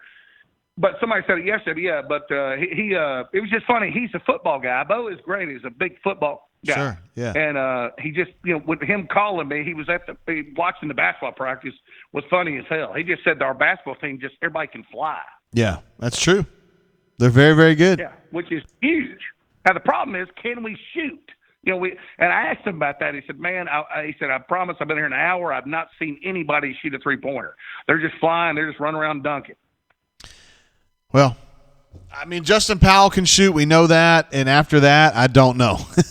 So that could be a problem. Yeah, I mean, it'll be interesting to see, the defenses last year, they can guard us at 15 feet from the basket. what Bruce needs, what's Bruce's best teams if they guard us 20 feet from the basket. So hopefully we can we've got a couple of shooters. Hopefully Cambridge, Flanny, and a couple of those guys have gotten better shooters. Flanny. I know you love Flanny. I know you want to see Flanny be great. Dude, I love Flanny. Let me tell you something. Flanny gets to the basket better than anybody we've got. You saw the Tennessee game last year. He was probably the best or second best player on the floor. Flanny's a monster. He's got to learn to shoot, and hopefully he has in the offseason. Free throws, man. Or he doesn't shoot. He just goes in and dunks. Free throws. Just hit some free throws, bro. Well, yeah. Hey, touche.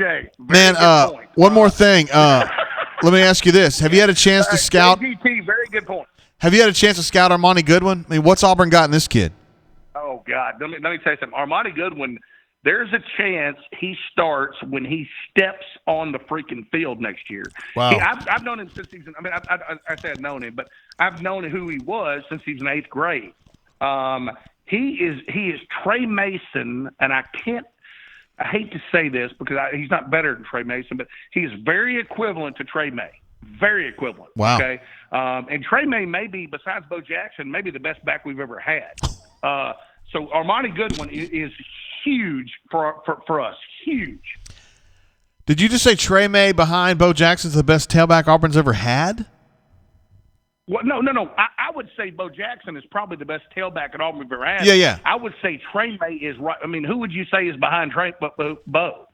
Joe Cribbs, Brent Fullwood. I watched the game with Joe Cribbs in the upper deck like 4 years ago. I love Cribbs. I'm just saying Trey May is a freaking monster. Okay, he played on a team that could not throw a forward pass 2 yards, and he still had 1,000 yards.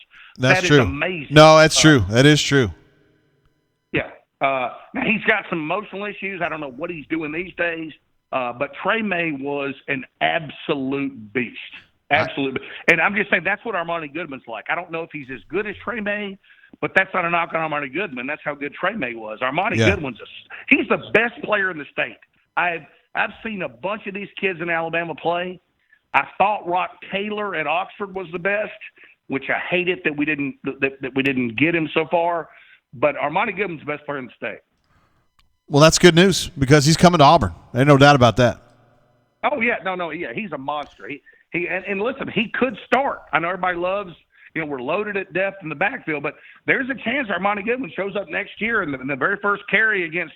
I think we open up against. Who do we open up next year? I don't know. Is it Penn State or who do we open up next year against? Dude, I don't know. I'm going week by week, Doc. I don't know these things. Oh, good point. Yeah, I think we'll either play Texas or Penn State. I can't remember. But anyway, I think Armani Goodman, he might start the first game. Who knows? I doubt it. Doc. No, I'm not saying he will, but I mean he's got a chance. Doc, another incredible call. I mean, you just bring a lot of great ideas and insight into it.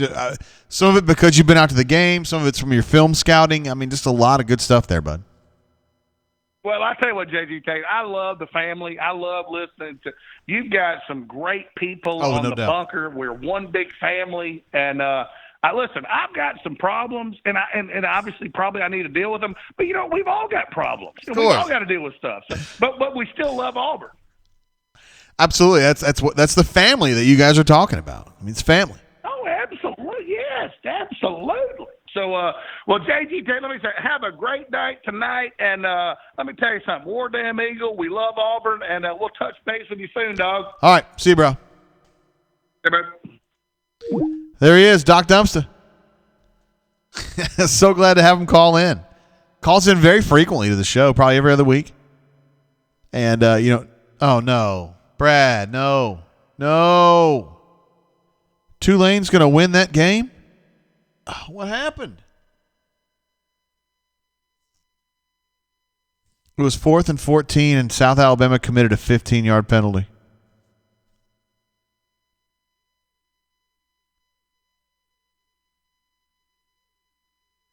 The feedback I'm getting on the chat is that it was kind of a BS call, is what AU Taxman said. D. Lucky said it's a tough call. Kilgore says BS ending. Dang. Getting jobbed at your own place, huh? Terrible. I knew it was going to be rough, guys. I knew when my daughter went to South and I started liking the Jags, it was going to be a bumpy ride because they're not very good. Jumping over the wedge. Oh, my goodness. No. Jazz Music jumps in with a super chat, says, "What's up, dysfunctional family?" As he says right after Doc calls in. Thank you for the super chat, bro. I think you are you finished us up last time, too. Appreciate that, Chaz. Let's see. Malcolm says South Alabama blew the game. I think that's fair to say. I thought South had this one wrapped up. Well, they were up 24-6 at home in their opener of the new stadium. Shoot, man. I actually had to put a guy in timeout there for a minute. Some guy was talking smack about Doc.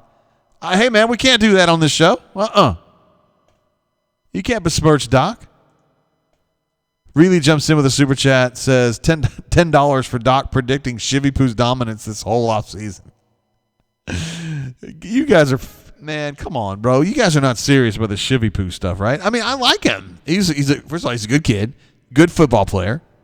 He's got his role, and I think he can handle it. But the idea that he's going to be a 25 carry a guy the whole way through the season is ridiculous. Come on. With Tank here, with DJ Williams here, with Mark Anthony Richards here, with Harold Joyner here, no, I don't see it. I just don't see it. Pocket Watch says Doc is a legend. Damn right about that. We're glad to have him call in. I'm so bothered. Can't believe South lost that game. Dang, man. By the way, Powerman, a couple guys, I think Really missed it. Powerman missed it. Some folks missed J-Head's call earlier today. And I will get this cut up. We'll reload that to YouTube. So at some point tomorrow, second half. Well, I got to do G-Pits tomorrow, but at some point, maybe in the nighttime, Sunday night, you guys can check it Monday when you go to work or whatever. I will put J-Head's call as a separate video on YouTube, and maybe I'll try to break it out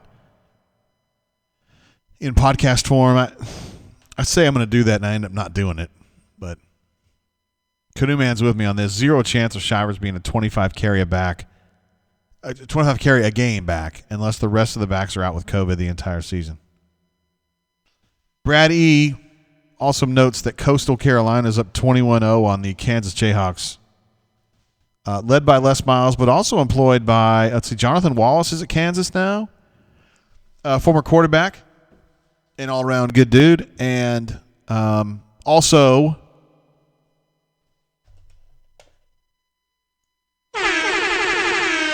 oh my word, Stephen P. jumps in. Wow, big time super chat. I am a massive Doc and JG fan. Shivy Poo until the wheels fall off. Stephen P., thank you, bro. You jumped in with some huge super chats a couple weeks ago. I didn't know where you came from. We hadn't seen you. And then you're coming back again strong. Thank you very much for that. And thank you for being a fan of both me and Doc Dumpster. Two different kinds of dudes, but, glad to have your support. Canoe Man says everyone loves Dog Dumpster. Come on, man. D Lucky says love Doc, love Shivy, but 10 touches a game is about right for him. 10 might be too much. I mean, he probably deserves that, but I mean, I'm saying, can he get that with these wide receivers? And there's some pretty damn good ones. I'm just saying, like, if you're gonna let me pull this up. All right, if you're gonna hand the ball off, you're gonna give it to Tank or DJ. Is my thought. And if you're going to throw the ball out of the backfield, Mark Anthony and Joyner are both better receivers than Shivers. And if you're just trying to get fast dudes on the outside, dude, Kobe Hudson's as fast as him. Malcolm Johnson's faster than he is. Schwartz is faster than he is. Xavion Capers is fast as hell. Like, I just don't see where he's, like, awesome. Hey, caller, welcome to the show. How you doing? Hey there. Hey, what up? Who this? This is Jitney. Jitney? Jipney. Hey, so what up, bro? How you doing? Well, I'm just sitting here, doing the show, talking about stuff. Hey, good deal. Help me understand something. Yes, sir. Am I correct in saying that this financial hit that the athletic department will take due to no tickets, will that go over a 2-year deal? I'm assuming that obviously the ticket revenue will hit this year and the TV money will hurt next year in next year's budget. Is that correct? I think it would hurt both. Yeah, because don't they get the TV money in the spring when they go to the SEC meetings, which I guess it would be income for this year, but it'd probably go against next year's expenses, wouldn't you think? Yeah, they get their check in May or June, whatever. So, yeah, it would be a delay, yeah. So how do you think the athletic department will handle that lack of revenue over a 2-year period? Yeah, I think it's going to hit them, like you mentioned, or what you were referencing. It's going to hit them harder, in the future. I don't know if it's 6 months from now, 3 months from now, 9 months from now, but it's going to hit harder later on. Yeah. Yeah. Okay. So what are you guys hearing as far as budget cuts, personnel cuts, or whatever? I haven't heard what AG. I haven't heard much about that at all here lately. I think Allen is considering all of his options, but I have not heard any concrete data on anything they're going to actually do to cut that stuff. Mm-hmm. Maybe they feel like. So when do you think? Go ahead. Go ahead. When do you think those plans or those answers will be coming? Probably wintertime, maybe early next year. Mm-hmm. I mean, my thought was if SEC had not played football, we would already be in like a shutdown situation where they would have had to furlough a bunch of people. But since they are playing, maybe that gives the SEC some feelings that, they'd be able to recoup some of this.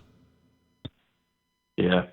Well, I think, as I understand it, one of the options is for the folks that bought season tickets this year. Obviously, they're hoping that a lot of folks will just donate the money, but don't you think before a lot of folks will do that, they'll want to know what kind of budget cuts are coming? Yeah, I mean, I think some people would, and other people would just say, hey, man, we understand the reality of the situation. The virus messed up a bunch of stuff. Take my money. It's fine. I want to keep it going. Yeah. Yeah. Well, I guess we'll see.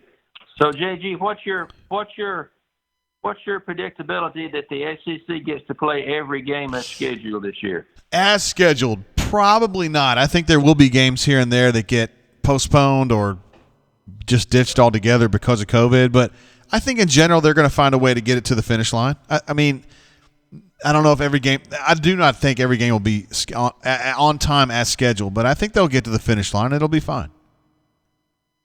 Yeah. So you thinking somebody then get rescheduled some of the couple of the off weeks that are in the schedule? Yeah. I mean, I think somewhere, some way, some team is going to have a big outbreak, and it's going to be enough to drop them below the threshold. You got to have 50 – what did we say, 53 or 58 players available? Yeah. Yeah, I think they're going to get close, and they're going to find a way to say they're under the threshold, and the game will get postponed or something like that. But I mean, Tennessee's close to that number right now. I don't think Tennessee could play right now if they had to. Wow. Yeah, they have, I think, 33 guys in quarantine. Whoa.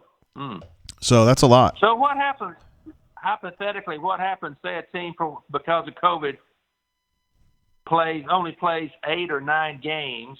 That's a great question. How will that be? Yeah, how will that affect the standings? So let's say that team, say a team only plays 8 games, but percentage-wise, they lead a division. Yeah, that's a great question. I don't know the answer to that. There may be an answer to that out there somewhere, and I just haven't paid close enough attention to that, so I don't know yet. Well, wouldn't you think the SEC will probably make that public before first game? Yeah, but as long as it benefits Alabama. If it doesn't, then they'll keep it quiet. Yeah, you know what I'm talking. You know what I'm talking about. Absolutely. Hey, it's all the more reason why most of the employees at the SEC office have that Bama sheepskin on the wall. You know what I'm talking about. Yeah, hell yeah. All right. Thanks. All right, brother. I'm just curious about if you'd heard any plans for budget cuts or kind of what the plan is there. Yeah, I'd heard some talk. I've heard some talk about it, but I haven't been able to pin down exactly what the plan's going to be on that. But I bet it's coming. It's got to. Yep. It's got to. Well, I guess when you get that, you'll publicize it. Well, yeah, of course. Well, all right. All right, brother. So it won't be an off the record deal. I don't know what you mean by You that. guys. What does that mean? In other words, that information won't be given to you beat writers as an off the record info. My hope is that I'll be able to tell you guys what's going on with just off the record intel on the bunker first. That will be my goal on that story. Mm-hmm. Okay. Yeah. All right, man. Just curious. All right, you behave yourself out there, brother. Have a good one. See you, man. Bye. All right, there he is. Some dude. I think he said Jimpty, but I don't really think that's Jimpty. Because I've been on the horn with Jimpty before. It's been a while, and I don't think it was Jimpty. The last time that fella called me, and I've missed a bunch of calls from him. I would never skip your call on purpose, bro. Was November 30th. So that would have been, was that the Iron Bowl? Saturday, November 30th? Would that be Thanksgiving weekend? Probably. All right, anyway. Glad to have you call in, bro. Kind of keeping it real, you know what I mean? We had Stephen P., absolute badass, thank you. Keeping him eligible says this dude sucks. Sterling says, is this Jay Jacobs? Hey, brother. AU Taxman says Bama claims a national championship is what happens. That's exactly right. That's what I was saying. Oh, man. Pocket Watch says there's a big anti-Alan Green group that is just chomping at the bit to just give some hell. I think you're just to raise hell about stuff. Looky here. We get a super chat coming through from our man Tiger, who hasn't even posted on the bunker in a while, but he's still in the brain drain. Or he's on the brain drain, I should say. He says, I miss your scent. I miss your musk. I'm a mess without you. When this is all over, you and me should get an apartment and move in together. Well done, sir. Oh, Tiger. God, bro, I just wish. I wish you could come back and be fun. Yeah. I'll just leave it at that. You're a good dude. I know you are. And by the way, I just want to make an announcement. Stump Fan is back posting. I have told you guys before that even though Stump Fan, I think, is kind of a passive-aggressive, divisive element on the board, I like Stump Fan's an all right guy. And I think he's been chilling it. He's been more chill lately. Towson Tiger has not been allowed back. I just don't think I'm going to allow him back. I don't think we're going to do it. I just don't think we can make it with Towson Tiger in the house. I don't think we can. I think he's just a lightning rod for everything. I think he starts shit. I think he accentuates shit. I think that he wants to play the victim, and I think he wants to get people mad at him and then cry about how everybody's mad at him. So I think we're better off without him. Gators says Tiger is killing it on the main board. I'm glad to hear that. I know we have a lot of main board representation from the Auburn sports community. Some of them acknowledge that they're from the Auburn sports community. Others don't acknowledge any connection to the Auburn sports home board, which is fine. I get that some people, it's just not for some people. Like Son of Seaborn, although honestly, I don't think Son of Seaborn's very good on the main board either, but he just doesn't, he doesn't really have a home here. Let's see. Ed D says, JG, thoughts on the targeting rule where the player is not required to leave the field? That's BS, man. If you're off and you're in trouble, you got to go. Tiger, thank you again for your super chat. And Stephen P., same for you. Thank you guys very much for supporting what we're doing here on the internets. Look at Crocodile says, Tiger, you're one of my faves. Isn't that nice? Crocodile says, you talking about Papa Bear again, JGT? No, I'm not.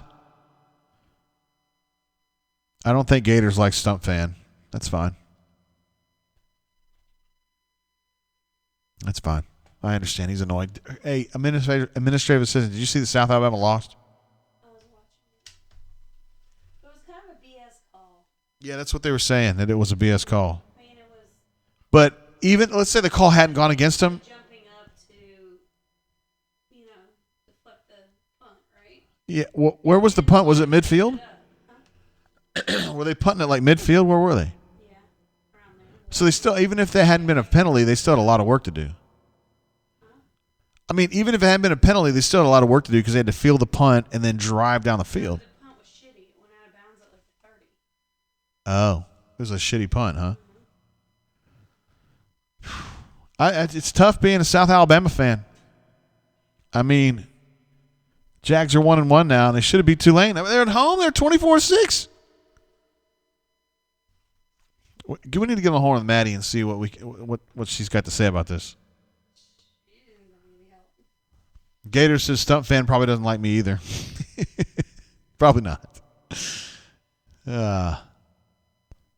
Tiger says, I heard JGT created a ban list on the bunker. I had been doing that for a while.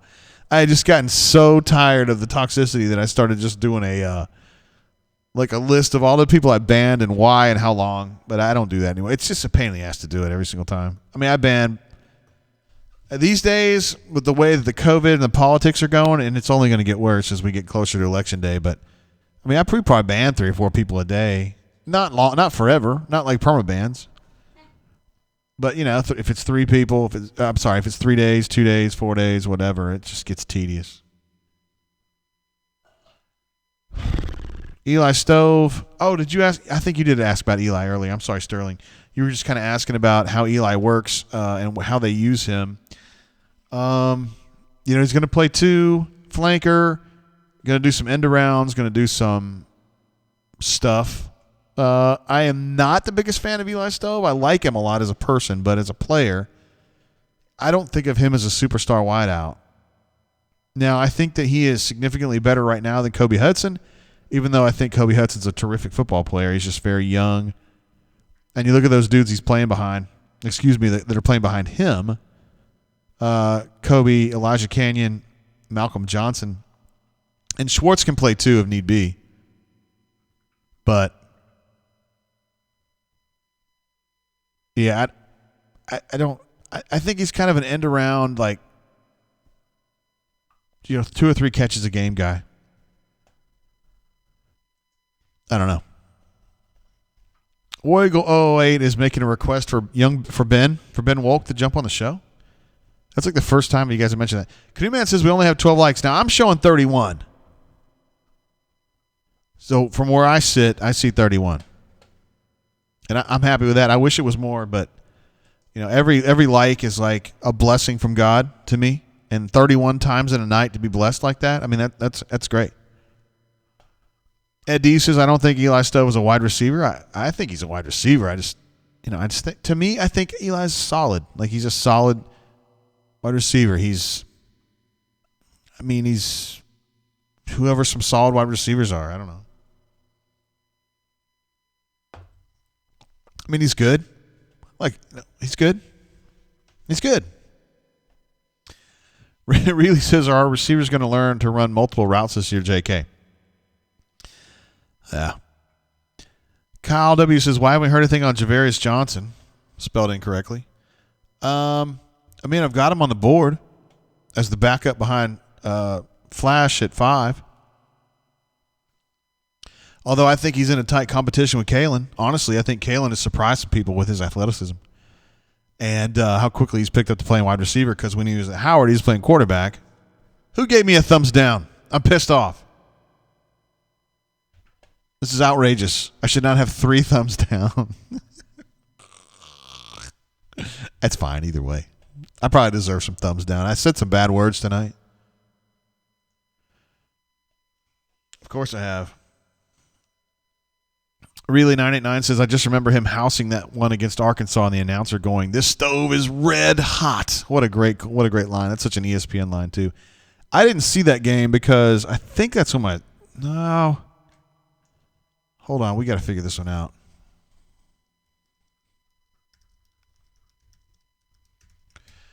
I was not watching that game, and there was somebody had died. I don't remember who it was. October 22nd, 2016. Who would have passed away in October 2016, Cordy? October 2016? That's when your sister passed away, isn't it? Yeah. I'm sorry. 16, my sister died, your mom died, and your sister died all in 16, right?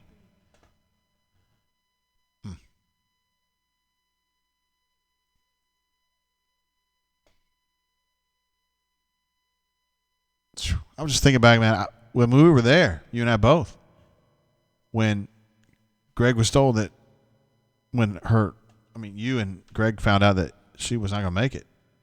That was not fun. No, it wasn't fun. Not classified. Man, I'm not trying to bring the show down now. I'm sorry about that. Crocodile, thank you for your support, bro. Says, guys, give the video a like. Smash that like button if you like the content, guys. Eddie says, how many passes Eli Stove caught 5 yards down the field? Easy to predict for defenses. Yeah, I mean, Gus has gotten that way.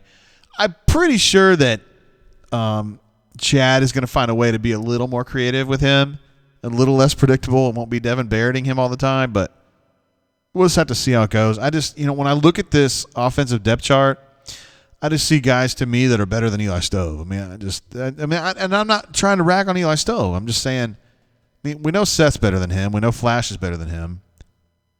And I am of the opinion that, Shedrick's probably not, but Xavion, Kobe Hudson,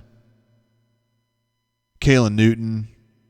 Those guys are all probably provide more than Eli does. But I could be wrong about that. We'll just see. Let's see what happens on that. Let's see. Gators says, is FSU's coach that great? He's a calzone.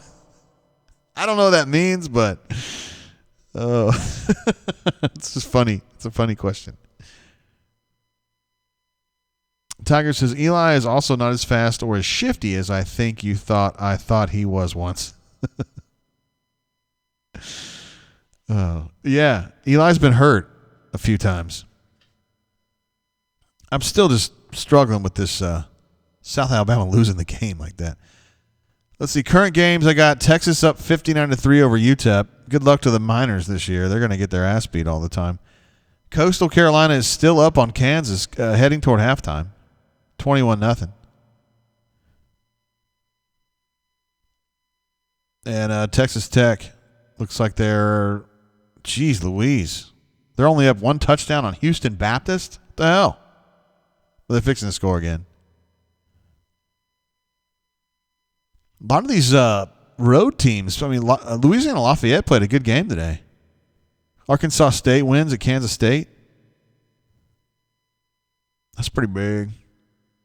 I didn't get to see the Duke Notre Dame game. I love it when Duke loses, of course. Georgia Tech wins at Florida State. That's big. The Campbell Camels almost pulled off an upset against Georgia Southern. Austin Peay did not fare well on the road. Dude, Austin Peay's, oh my God. I wonder how that coaching staff talks to those players, all right, guys, listen, here's what's going on. So we lost to Central Arkansas in the opener. And we lost, we lost our second game 55-0 to Pittsburgh, but it's going to be okay.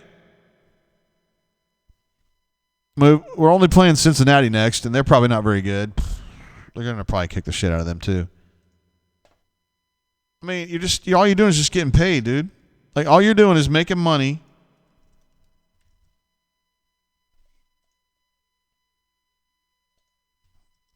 The schedule that ESPN had up earlier had all these crazy games that they were going to get crushed in. But now I'm not seeing it. So maybe that's wrong. I don't know. Oh, well. Not worried about that. Ed D says, have you seen the BYU schedule? No, I haven't. Chip says South Alabama D shat the bed in the second half. Oh, really? I know they were up 24-6, bro. Really thinks Texas is back. Stop. I know you're just kidding. Have we got anything else to talk about tonight? We've been on the air for 3 hours and 25 minutes. What? Is that true? Administrative assistant says, you haven't even told me yet. You said you need to look at your girls? What are you talking about? Which girls would you like for me to show? These are 3 that I happen to think are great, but we have a bunch that we look at. Oh, that's the girl from Friday Night Lights. Now, I don't remember who that is. Belinda Carlisle. Oh, snap. Yes, I remember this one. This was Alpha Tiger's suggestion right here. Thank you for that one, Alpha Tiger. Did a hell of a job with that one, brother. I know. I don't know if you're on the show or not. I had to ban him. That JFK picture pissed me off. Nobody reported it. I just thought it was total BS. Pissed me off. I don't know why we have to do that. Ross Gold from the telecasts. She's lovely. We need to get her on the show. I think she'd be great on the show. Abby Hornacek, nah. I played with her dad in NBA Jam, Shannon Spake. Hi. It's nice to see you. Tommy Lahren. Whatever you think about her politics, she's hot though. Crocodile says, look up this girl on Instagram. Careful showing on stream. No, I'm not going to do that. Canoe Man says, Katie George. Yeah, this is Phyllis George's granddaughter, who's like a former Miss Kentucky. Her mom is she a CNN anchor? I think so. That sound right? She's like, she's a cute girl. I'm not going to pull the picture up.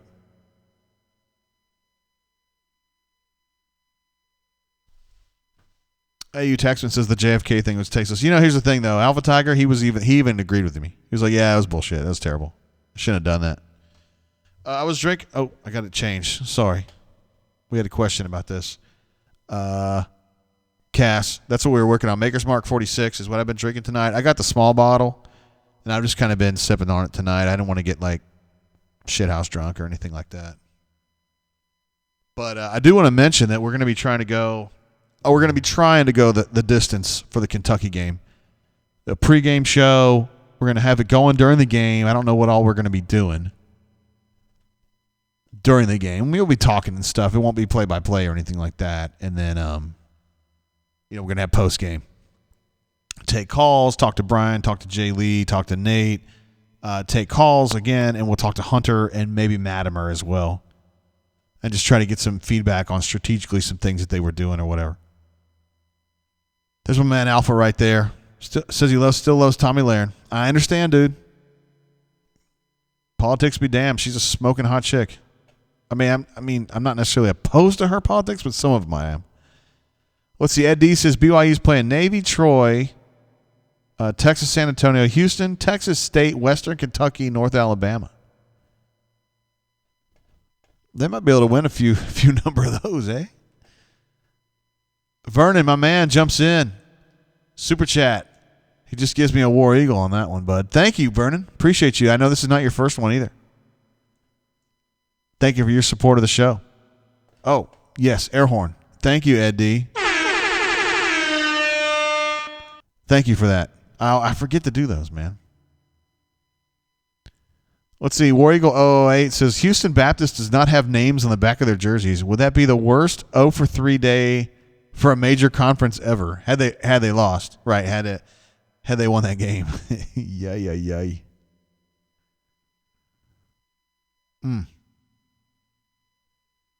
Pocket Watch says maybe we talk some more about the all-day game day brain drain.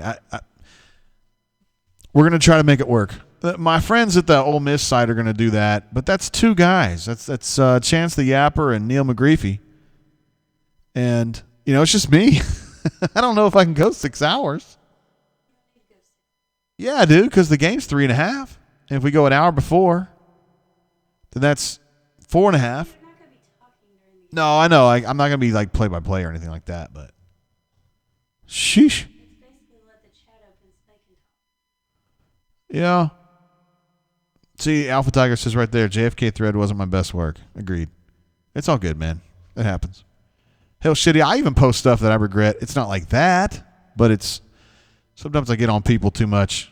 You know, I just get a little rough on people sometimes. I don't cuss or anything. I don't call their wife bad names or anything, but sometimes I'll ban people for stuff they shouldn't get banned for or whatever. I mean, it happens. I mean, whatever. I don't mean to. Thanks again, Vernon. I appreciate it, bro. Canoe Man thinks the all-day brain drain is going to be awesome. I'm glad that you think that that's going to happen. That you think it's going to be awesome. It's going to be great. Leif B says Ted Lasso this week was so good. Dude, I absolutely love Ted Lasso, by the way. And I know it's cheesy and hokey. But, I mean, you know that going in. And they know that going in. Like, you know it's a cheesy show. I still love it. It makes me laugh. That's a show that just makes me happy. It's funny. Love it. Canoe Man says it's surprisingly good. That's exactly the way I saw it.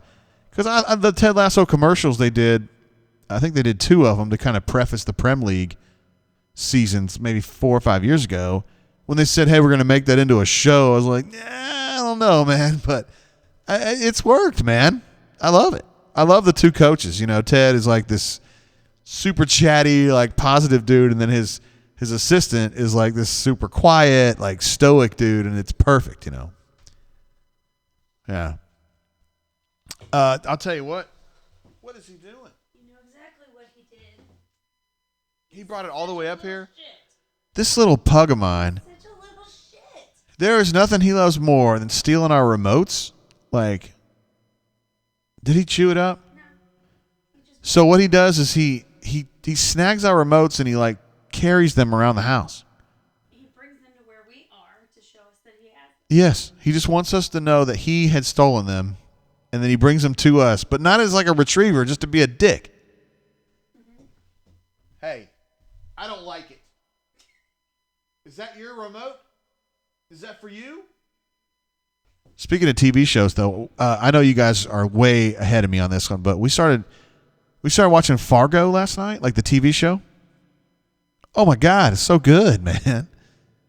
I happened to catch it on Metacritic as being like, I think season 2 and season 3 were like considered one of the top 100 seasons ever of TV.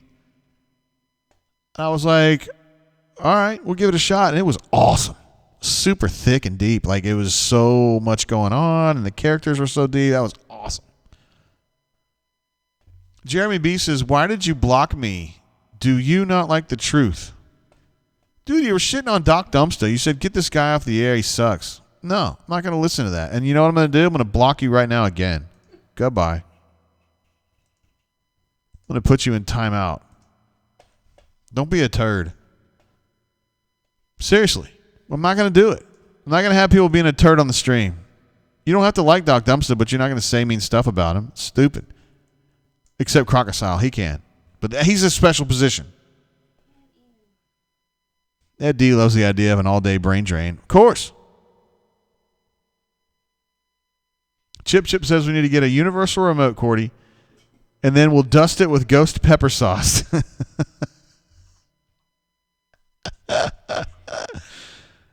likes the Fire Stick one. No, he likes to steal the black remote from the bedroom too.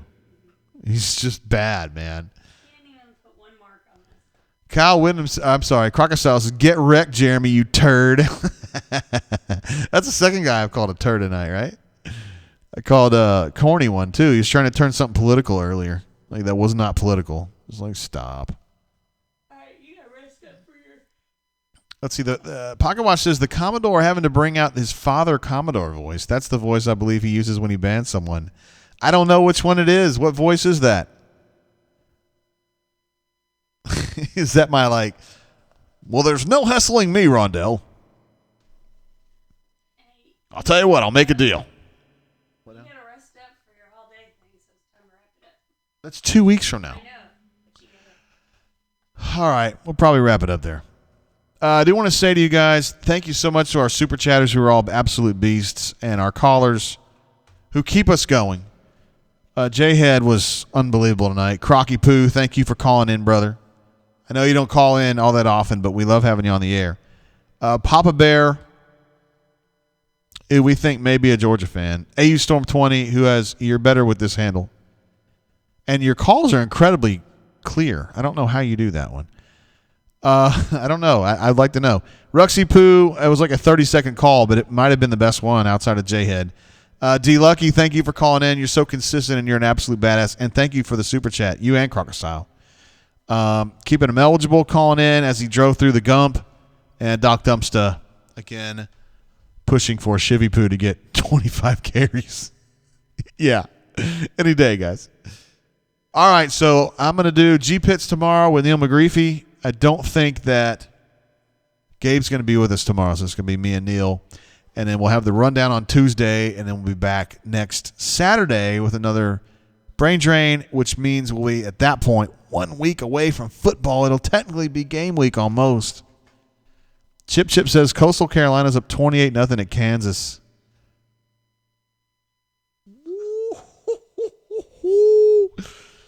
I'm pulling for those guys, though, man. I mean, Jonathan Wallace and Brent Dearman, two guys that I knew at Auburn, and I like at Auburn. So, come on, guys. They're gonna pull through.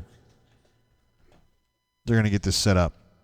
So we'll wrap it up there, guys. Thanks so much for being part of the show, watching the show, calling the show, super chatting the show. You guys are beasts. You G-Pits guys, we'll see you tomorrow. Other than that, Tuesday for the rundown, next Saturday for the Brain Drain. Until then, keep your feet on the ground and keep reaching for the stars. See ya.